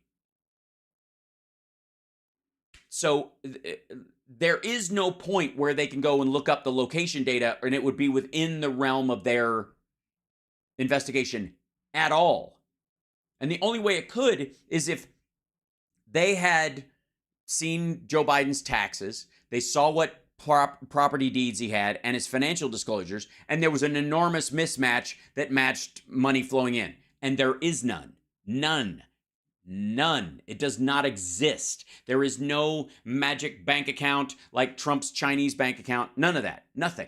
My time is up. I yield back. Gentleman's time's expired. Chair now recognizes Ms. Brown. It looks like your name. Ms. Brown. She's terrific, by the way. 5 minutes. Thank you, Mr. Chairman. The American people have lost track of your supposed investigation of President Biden. Or is it an investigation of his son, who does not and has never worked at the White House, or another family member? We can't even follow which investigation we're discussing today. Is it the FBI, the IRS, XXX, or something new? Right. It's XXX. It's XXX. That's why we need to bring in Vin Diesel and we need to depose him fucking today. I know the American people are confused because we're all confused what we're doing here. Nothing this majority has claimed about the president or his family has merit. No wonder the folks back home are tuning out of this confused mess. I beg your pardon. I'm making it, Ms. Brown, I'm making it very charming and interesting and pointing out and doing my best to try to put on a show while pointing out the flaws in all of their arguments. So on its own, you're right. It's dull as the butt end of a butter knife, but still. By the way, like, subscribe. Don't forget, it's HAL, SPARKS, Mega Worldwide. Help us out. I keep forgetting to say this, but subscribe. Subscribe and also comment, I guess, because that's apparently something we have to. You always have to say something in the comments below to make my what? Oh, so here we go. All right. Oops, they're gonna go this. She's great. Yeah. My colleagues on the other side of the aisle have shredded all their credibility in this committee. They simply grasp at straws that do not exist. In this Congress so far, we've held more hearings on gas stoves than gun violence and culture wars than kitchen table issues. So let's talk about the real two-tier justice system, the one in which big corporations pollute the air we breathe and the big banks cause meltdowns with their negligence, and not one person is held criminally liable. They're certainly not called by the majority to sit before this committee. Or, Mr. Chairman, what if we talked about the other unspoken two-tier justice system in this country, the one where people of color are subject to a deliberately harsher system at every turn, from policing to prison to parole? She also, she brings up the IRS, which I think is particularly great. In this country, a black person is 5 times more likely to be stopped without due cause than a white person. And black defendants are 25% more likely to be held pre-trial. Meanwhile, the twice indicted former president is out campaigning around the country. And he didn't even have to give up his passport. And didn't even have to post bail. Yet hundreds of thousands of Americans sit behind bars waiting for their day in court. These are the types of lived experiences we should be addressing in this oversight committee. This is the... Yeah, but the Republicans have the majority, and, liberals and progressives apparently are what? I don't know. What have you done for me lately about this? Shruggity shrug. I'm not going to let this go. I have too much respect for this woman to just ease into that shit. It's never going to be okay with me. real two-tiered justice system, and it's the justice system Democrats are trying to fix after 4 years of Donald Trump's misuse. Congressional Republicans, however, are working to make these inequalities worse through their efforts to defund the IRS. Yeah, CSL, she is. And other Democratic priorities included in the Inflation Reduction Act. So since my colleagues claim to want stricter IRS enforcement, you would think we would at least agree on giving the IRS its proper funding. So let me conclude by asking a simple question, Mr. Shapley. Yes or no?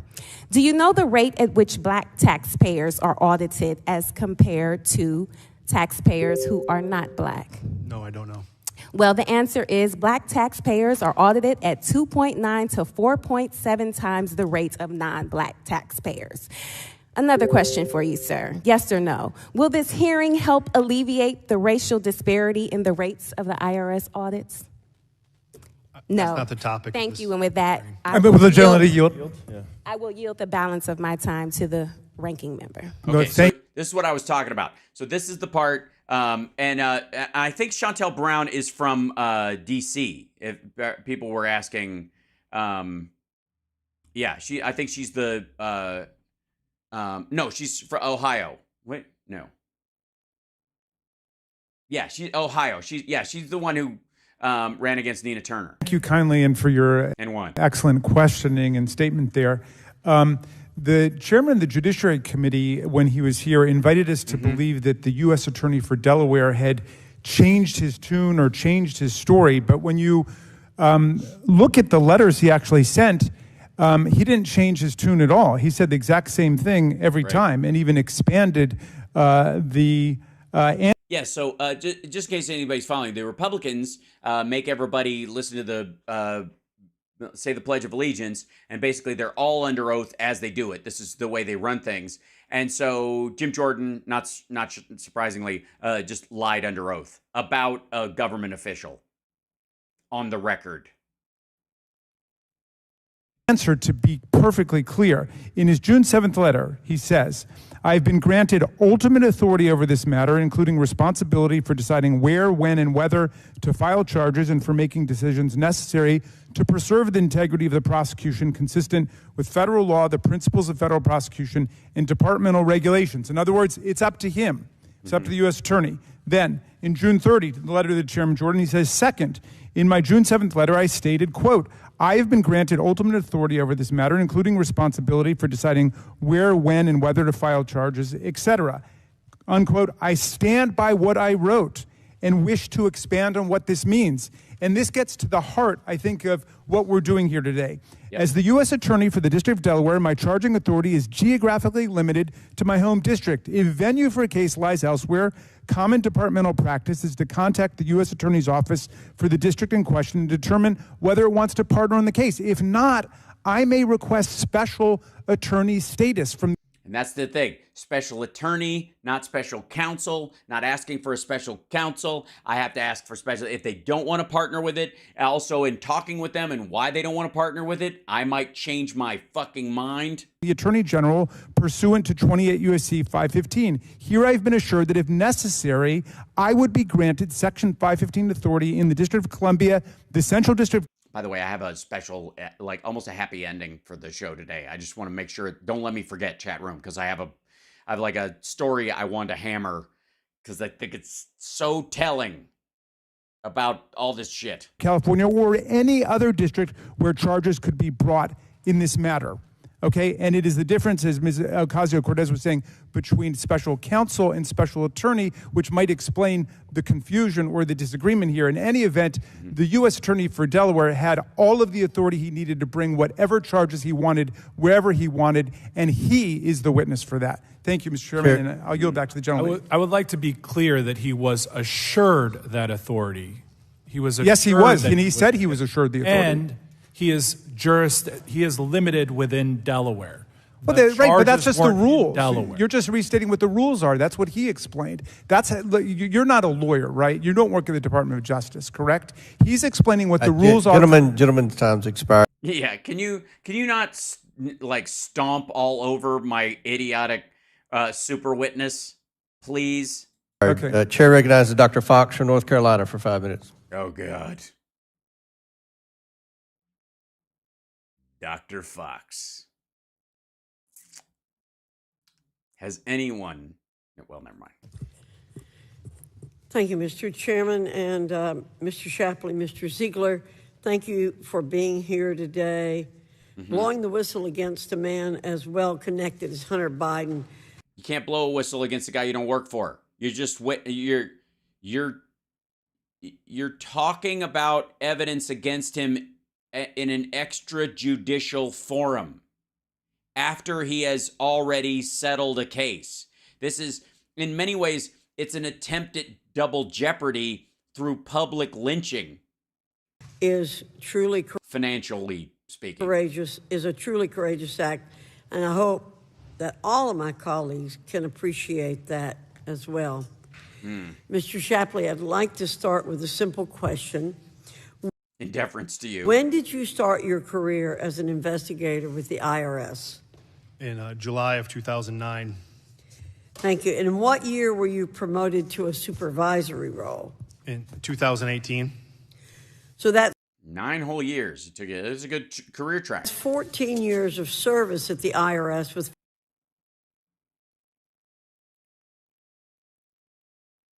service.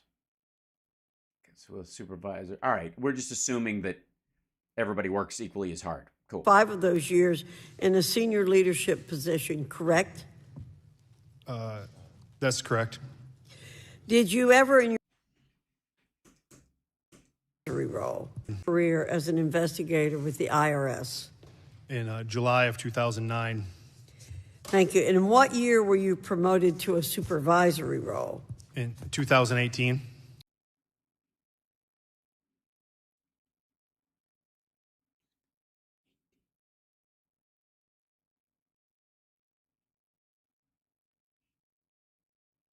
$10, 11, 12, 13, 14, 15, 16, 17, 18. 18, which is 9 plus 9. Okay, what were you saying? So that's 14 years of service at the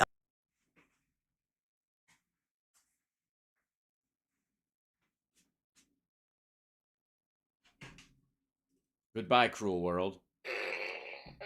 No. I mean, I guess including from when he became a supervisor to now. Is that where we're... All right. That's not, but whatever. IRS with 5 of those years in a senior leadership position, correct? And so the question is,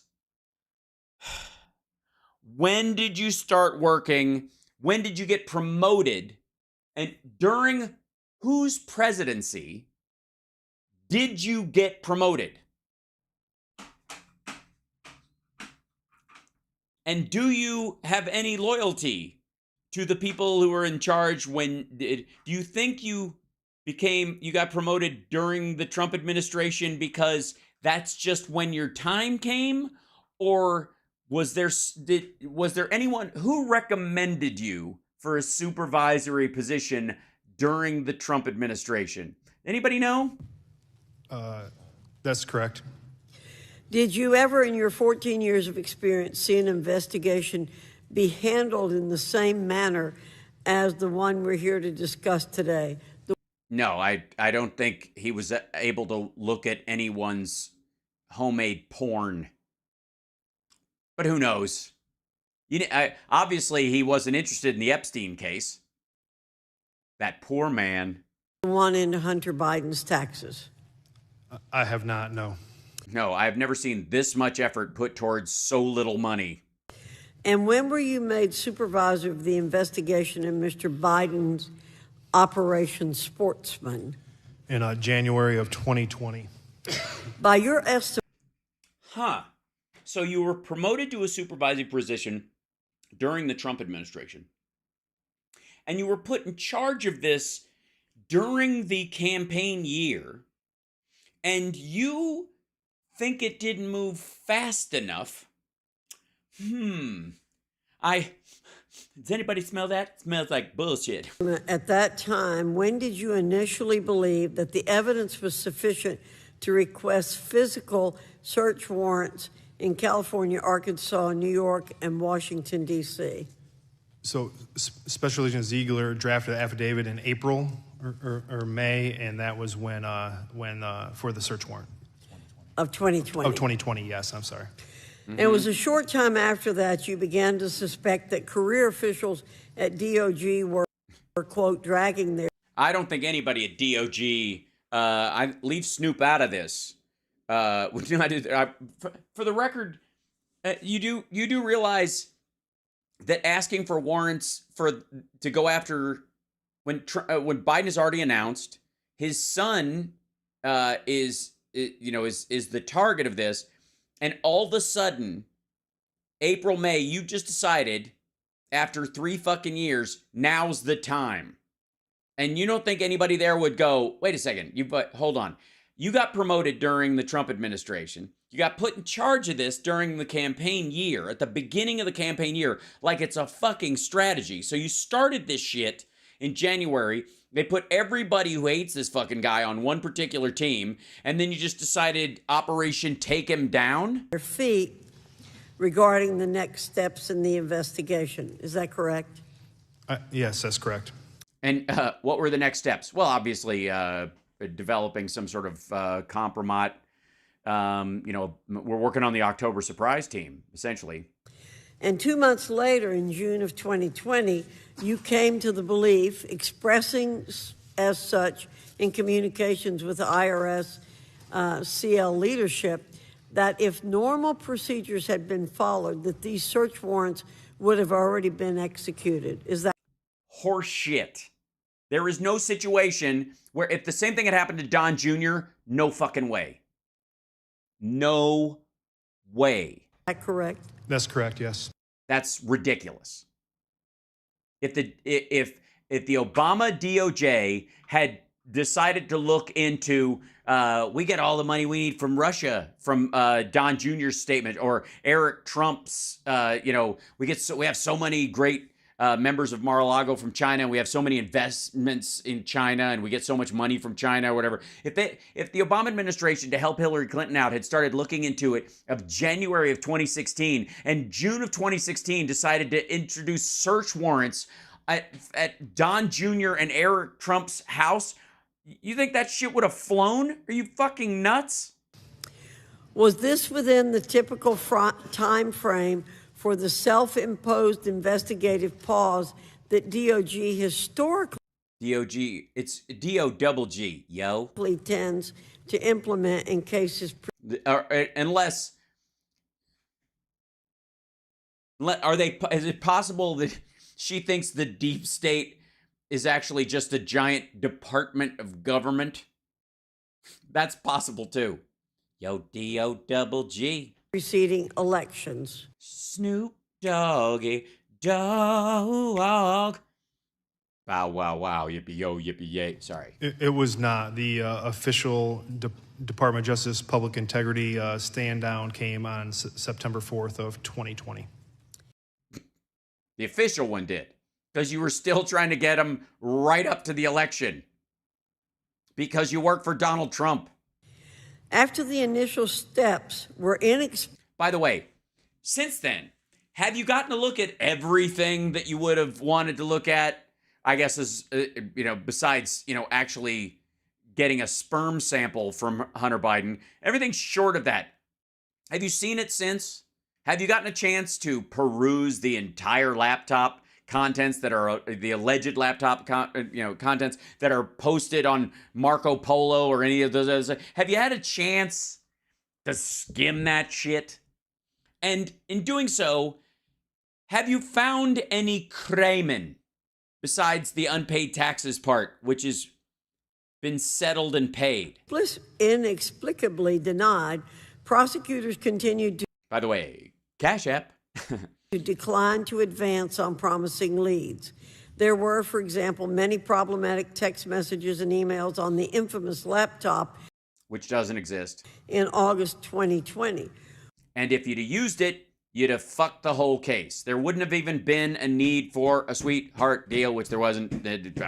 When were you informed by Assistant U.S. Attorney Wolf that the DOJ would not allow a physical search warrant on Hunter Biden? So I don't recall the exact date. Do you? And I don't think that that's in the confines of our testimony, but we can provide that information. That's his, by the way, this is his go-to fucking line, I would like to say. He keeps going, that's not, we can't talk about it, but we will provide this to the Ways and Means Committee and, and they'll okay it going through there. As if this is the combing of this evidence. That's what he's doing. He's just going, there might be something else and we'll drop it off or whatever. None of it's going fucking anywhere. They've already seen it. There's nothing that he has that Comer and those guys haven't looked at. They've seen all of the emails he's talking about. To the House Ways and Means Committee, a clarification to that, and then that can clarify that issue. By the way, and I'm guessing his lawyer and him had a conference about this. Anything you want to plant the seed of, just say we'll send it to you so you can drag this shit out some more. So, Comer can get, half a boner over this nonsense. My understanding is that it was October 2020, but we appreciate your clarification. Oh, what? What was going on in October of 2020? What do they usually call the October right before, when they try to drop some bullshit story right before the election? It's an October Supreme. There's an October Fest, something like that. I got to look it up. Of that. Did Assistant U.S. Secretary Wolf's decision not to execute a search warrant on Hunter Biden strike you as atypical, Mr. Shapley? Typically, do you go after the children of people who are running for president?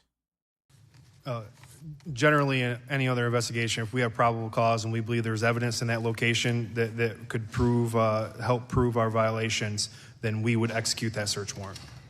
So, do you get every search warrant? The follow-up question is, do you get every search warrant you ask for? Period. Regardless of the politics. Oh, it was an unusual action. Yes, Congresswoman. Thank you. Yeah, you're not usually investigating people in the October before a presidential election, are you? Thank you. Is it fair to conclude that this pattern of odd, atypical, and sometimes bewildering actions taken by DOJ tax and the She's just going to hammer this DOJ thing forever, isn't she? Bow, wow, wow, yippee, yo, yippee, yay, bow. I'm just going to... District Attorney's Office happened over the course of the entire investigation and not just one or two occurrences? That's correct, and it was the pattern that really drove me to, one of the things that drove me to come forward of that deviation from a normal investigative processes.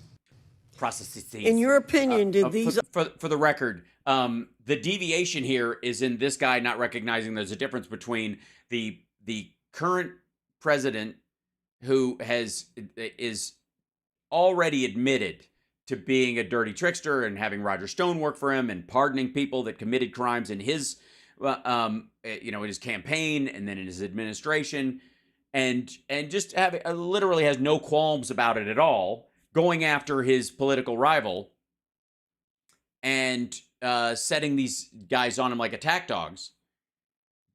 That's the part where initially you'd be like, this is hinky. Why are we targeting this guy for $2.1 million that if he files, he'll get to work out and get a payment plan or something like that. None of this is going to reach the level where somebody goes to fucking jail. We've got billion-dollar cases, literally billion-dollar cases and limited resources. And we're going after this guy because the president gave me a raise, put me in a job, and then somebody put me in charge of attacking this guy at the beginning, at the very start of the political season for the year. Odd, atypical, and bewildering actions bolster or harm the investigation? I believe they hurt the investigation. To our chairman, I would say that there's something rotten in the state of Delaware, and that what has happened here with Hunter Biden would... Yes, it's John Paul McIsaac's shop. ...not have happened to other Americans. Well, right, yeah, like Trump doesn't tend to send his attack dogs on everybody's son. And this is totally unfair. And I think it's very important that we get to the bottom of this investigation. Oh, believe me, dear, you're at the bottom. This is the bottom. And find out who has been obstructing this sense of justice. Oh, see, that's amazing. Do you guys realize how gorgeous that sentence is? Obstructing justice? No. Find out who has been obstructing this sense of justice. Yes, obstructing the sense of justice. That, you know, they thematically, it's got the odor of something, you know, malodorous all over it. Someone's been interfering with our interference in an interfering way. The fuck out of here. The American people demand justice, and this committee demands justice along with the other committees involved. Yeah, okay. Then take the money that supposedly changed hands and tie it to a specific policy that benefited the people that gave the money in the first place. Anything, anyone, at all. And any policy that, and by the way, there can be no co-writers on it. You can't do it if the Congress signed a bill and Obama signed it, but but Biden was vice president at the time, and he has to be president. He has to be, at this point, 2017, 2018, around that time, the idea that he's going to have some kind of an influence, actual influence, which clearly during the Trump administration, he absolutely did not have. So the idea is that he's going to magically have it after Trump's done, which if you're going to pick somebody, I'm just saying you're going to pick somebody younger because even if they thought Trump would be out in 8 years, Biden would have run for the first time after that. What a bunch of goofy bullshit. Also, hold on.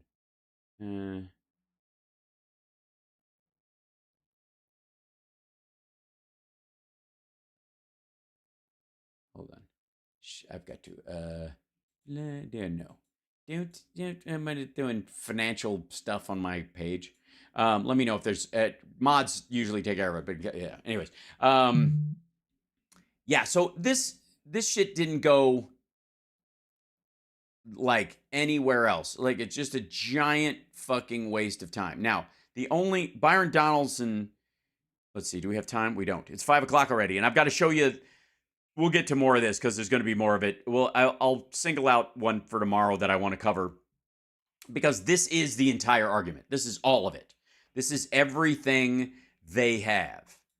Okay, let me grab this. This is the thing that I wanted to show that I think I keep trying to figure out, like, what the fuck are they after? What are they trying to stop? What's the big point that they're like, we got to get Biden out before it's too late.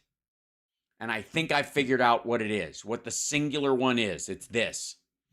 U.S. manufacturing growth outpaces the rest of the world.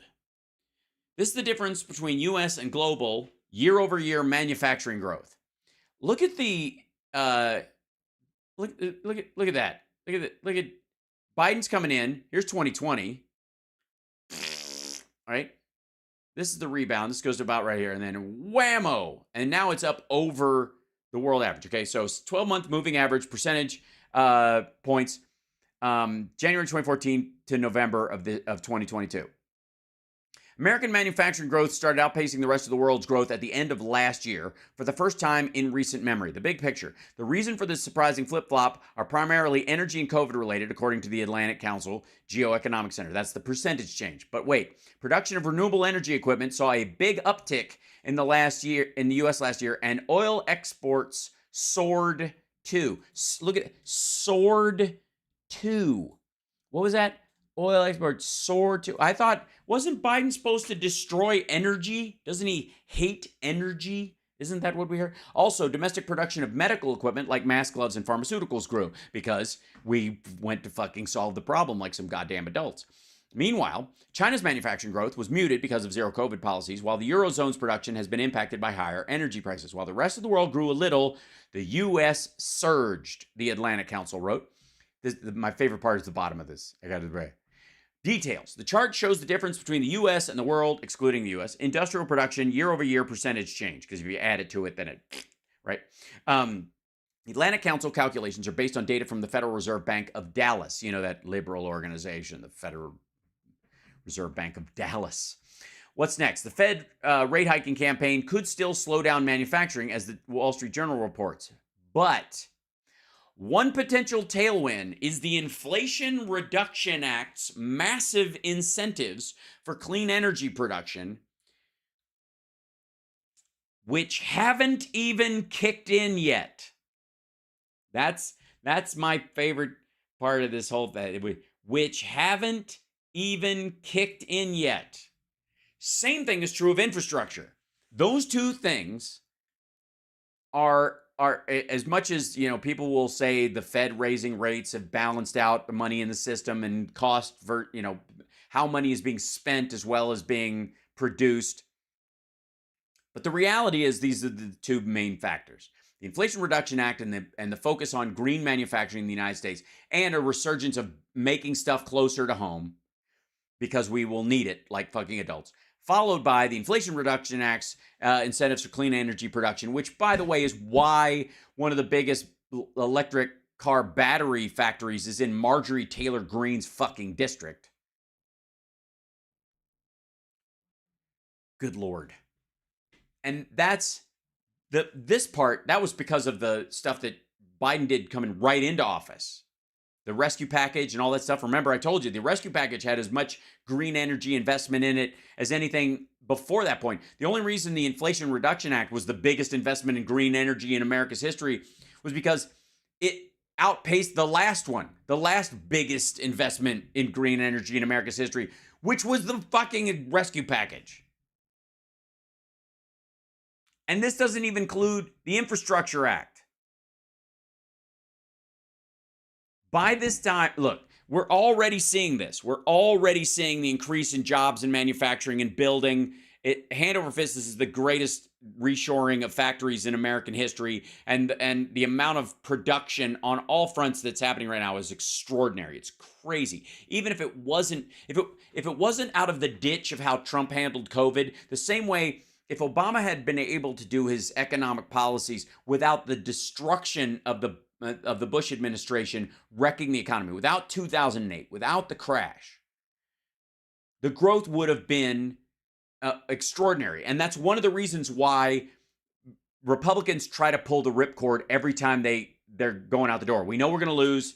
We will lose on a cycle. So let's wreck it all before we leave, so that they spend all this time cleaning shit up. Nobody will like them for it because it's uncomfortable and it's costly and taxes will have to go up and all that. We'll just wreck everything and make them, by the time they're done cleaning it up, things will be normal again and we can come in and play Santa Claus. That's what they do every fucking time. And that's what they're trying to do. That's what they try to do under Trump, arguably, with COVID. But the problem is that Biden's policies have been so functional. They've worked so well that it's not taking as long as it used to. And these darn American consumers and these darn, meme stock guys buying the dip every time the dip goes down even this much is fucking with the whole, like, well, we could wreck the economy and it'll take them 18 to 12 months. And during that time, we'll really hammer them. So what did they fall back on? Border, Title 42. Title 42 was their reason why there were so many people crossing the border, but they were using that as if it was Biden's fault. But then we get rid of Title 42, which Biden wanted to do early, and all of a sudden, everything goes back to the earlier standard. And now we're going to be, because of the timing, that they really wanted to push and push and push. They were really hoping they could keep Title 42 in place using their judges or using the Congress, and they weren't able to. So by the time we cycle back through, we're going to have a year and change of low numbers at the border. And the Biden administration is going to be handling asylum claims like fucking adults, and at the same time excluding people who aren't coming in legally for a myriad of reasons, and stopping fentanyl and all that kind of shit, and doing all the jobs that you're supposed to do in dealing with the border. And that's the nightmare. That's what Republicans are upset about. That is it. That is the whole problem. That is what they're trying to shut down. When you look at the Byron Donalds of the world and you look at MTG and you look at Jim Jordan and all those fuckers, what they want is they want the problems to last so they can run against them. And I got to say, when Marianne Williamson says she wants to do an economic 180, besides it just being fucking stupid as a statement, because what she thinks she means is take it all the way back to FDR, like a do-over of the last 60 fucking years. I'm not kidding. She thinks go all the way back to that point and then start over,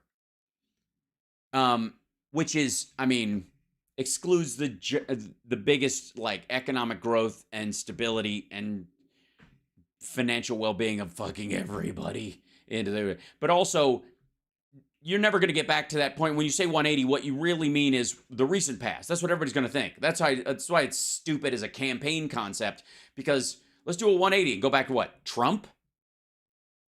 Are you nuts? We're on the right path. This, I mean, this is Donner Party politics. That's what the Republicans are doing. That's what Marianne's doing. That's what RFK is doing. We're on the right path. We know we've got our bearings. We use the sun and the stars to know that we're headed in the right direction. And as uncomfortable as it is, we've got to keep going this way and we will be out of the wilderness. And these motherfuckers are like, I don't know. I don't think we should have left. But if there was this other path over here, but I just feel like, I heard a noise. Shouldn't we go? And that's what it is. That's what the fuck is happening. And it's so dumb. It's so frigging embarrassing.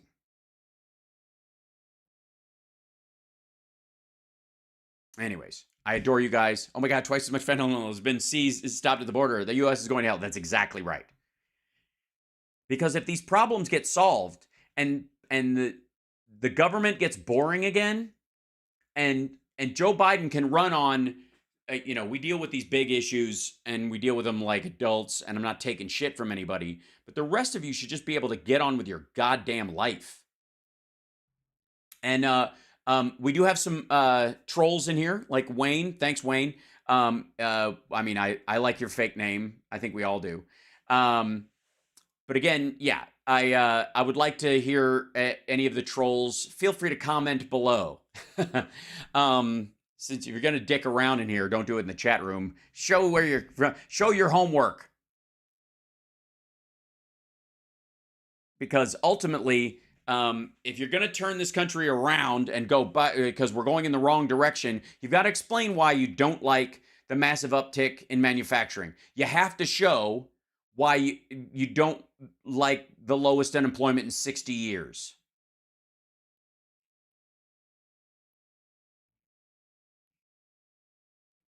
And if the dollar's going to collapse, why is it still, let's see. Well, you know what? The dollar's been moving around a little bit. Let's get U.S. dollar market, whatever. Okay. U.S. dollar index. Let's see what it's at. The dollar, oh no, it's gone down 0.02%. The dollar under Joe Biden still worth more than $1.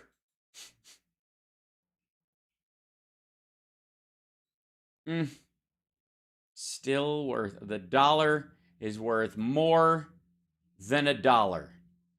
I appreciate the trolls here. I really do. I honestly do. I'm glad you're here. It's nice that you can take a break. We don't get, we don't get upset like other places do, so you should be all right. But you're going to have to explain to me, if he's wrecking the dollar, he's doing a terrible job. If he's a communist, then why the manufacturing rise? If he's owned by China, why are they in a worse position now than they were under Trump? Why is Trump the one who's praising Xi Jinping and Joe Biden is teabagging him on the regular? I'm dead serious. Why? Is it, I mean, he's either a doddering old fool or he's a master criminal, but he can't be both. So, yeah. Eggs at Kroger, $1.24 for a dozen. Oh gosh. Hold on. You remember that woman came out with the, like, I spent $700 at Costco the other day. There was a, let's see. Hold on. Let me see here. View price. Oh, sorry.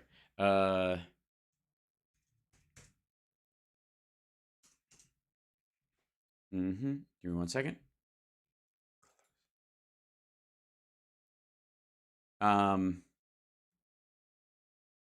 Yeah, so Costco eggs are $11 for 5 dozen. That's $2.24 per dozen, right there. That's local. Let's see. Let's look at the regular price of eggs, because that woman went to there. Okay. Price. The average across the country. Let's see. Let's go to shopping. Should put this out here, whatever. Walmart sells 60 counts of eggs. That's $11. Their Target's $2. Let's see. Yeah, Air Store 1. These are shippables too. 60 duck eggs for $10. I'm just getting eggs like crazy. Yeah, 4, 5, $3, $2.72 for Walmart.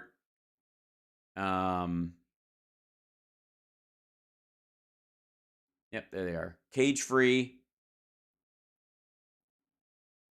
This is them with shipping as well. So hold on. Vital Farms from I don't know why they're like, some places they're still selling them very expensive. Oh, because the delivery costs. I see. If you want them overnight. Yep.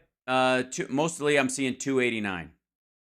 That seems to be the common. $2.99. The very special ones are very expensive. And then amethyst eggs. What the hell? Yeah. So yeah. So I understand. Now, granted, we were supposed to be broken. You can't get eggs and you can't go anywhere. And 5 eggs. Nobody can eat them. You pay $4 a dozen from your neighbor. Well, that's lovely. Overnight or over easy? I think both. $1.43 for a diagram 65. Nicely done. Quail eggs were a different price. Hold on. Let me see what quail eggs are like. They're very tiny, very, very special. 100. They're 180 for $60. Fresh quail eggs, 3 dozen for $16. They're cheaper. Because they're teensy. Farm fresh quail eggs laid in the U.S., a dozen for 99 cents from Blids. That's this one right here. That's a lot. Let's see, fresh quail eggs. It's just like giant boxes of them. Yeah, that's a lot. They're the world's smallest omelet. Anyways, the point is not that we don't have problems in the country. The question is are we solving them, and are people fighting against the solutions? And in the case, they always complained about how Trump, like, they're always against the wall, but that would solve our problem. And then they have this Customs and Border Patrol people testifying that, like, drug cartels are just using a $200 drone to fly the drugs over the wall. And instead of being able to stop it, they just, because we didn't put up sensors, we put up a physical barrier in these places and just called it a fucking day that they're able to run off. So, what do turtle eggs go for? I don't know. Far too low, whatever they are. So there you go. Anyways, I love you guys. I appreciate you guys. And thank you guys for the support. Thanks for everybody who donates to the show over here and subscribes and becomes a member. And, of course, supports the show. If you use Venmo, please think about donating to the show and helping us get a new computer. You know, $5, $10, $8, a whale. Feel free. But yeah, just know that that's what we're saving up for, and I appreciate it. And that's the happy ending, is that manufacturing in the United States is making a huge comeback. And when anybody tells you we need to turn this economy around, that's what they want to put an end to. We need to turn this economy around and stop the manufacturing from coming back here. Okay, let's hear it. Give me your best argument. Come on.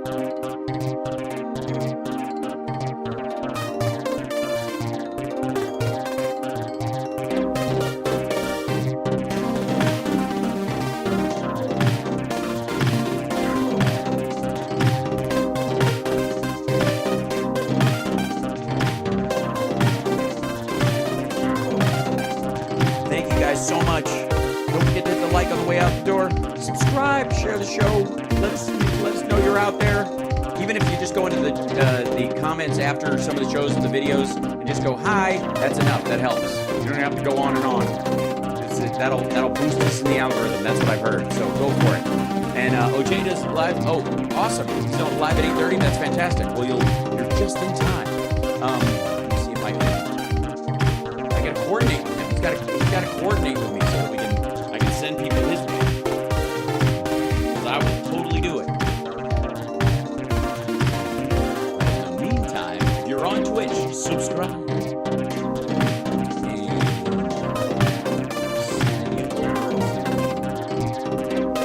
Mike's text right about now. You got the jump ship because they're recording. Watch that 8:1. Here we go. Doing a raid from Twitch. Eventually we will be able to do it on YouTube as well. I'm working on it. Thank you guys so much for the super chats. Thank you.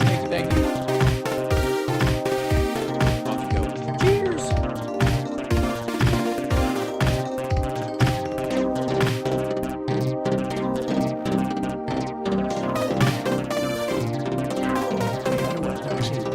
The press wasn't that long ago. I don't want anything that's good.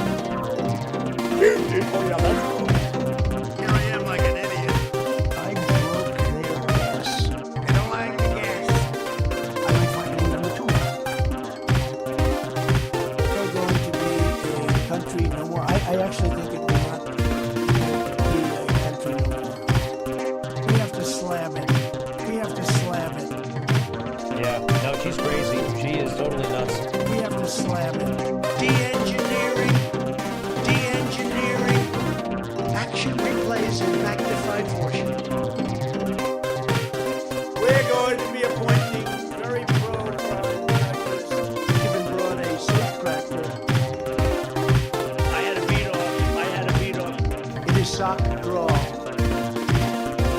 Michigan gave us Motown. Gave us the Mustang. They said, ooh. Again, the words are conditions. A ninth world country, not a third world country. A ninth world country. Dumps. They call them dumps. Big, massive dumps. What is this? I can't. We like this? Yeah. What? Somebody like that can write too.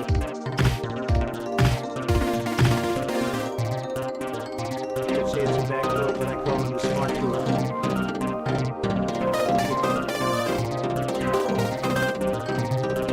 I felt really good almost after taking it. In his sock drawer.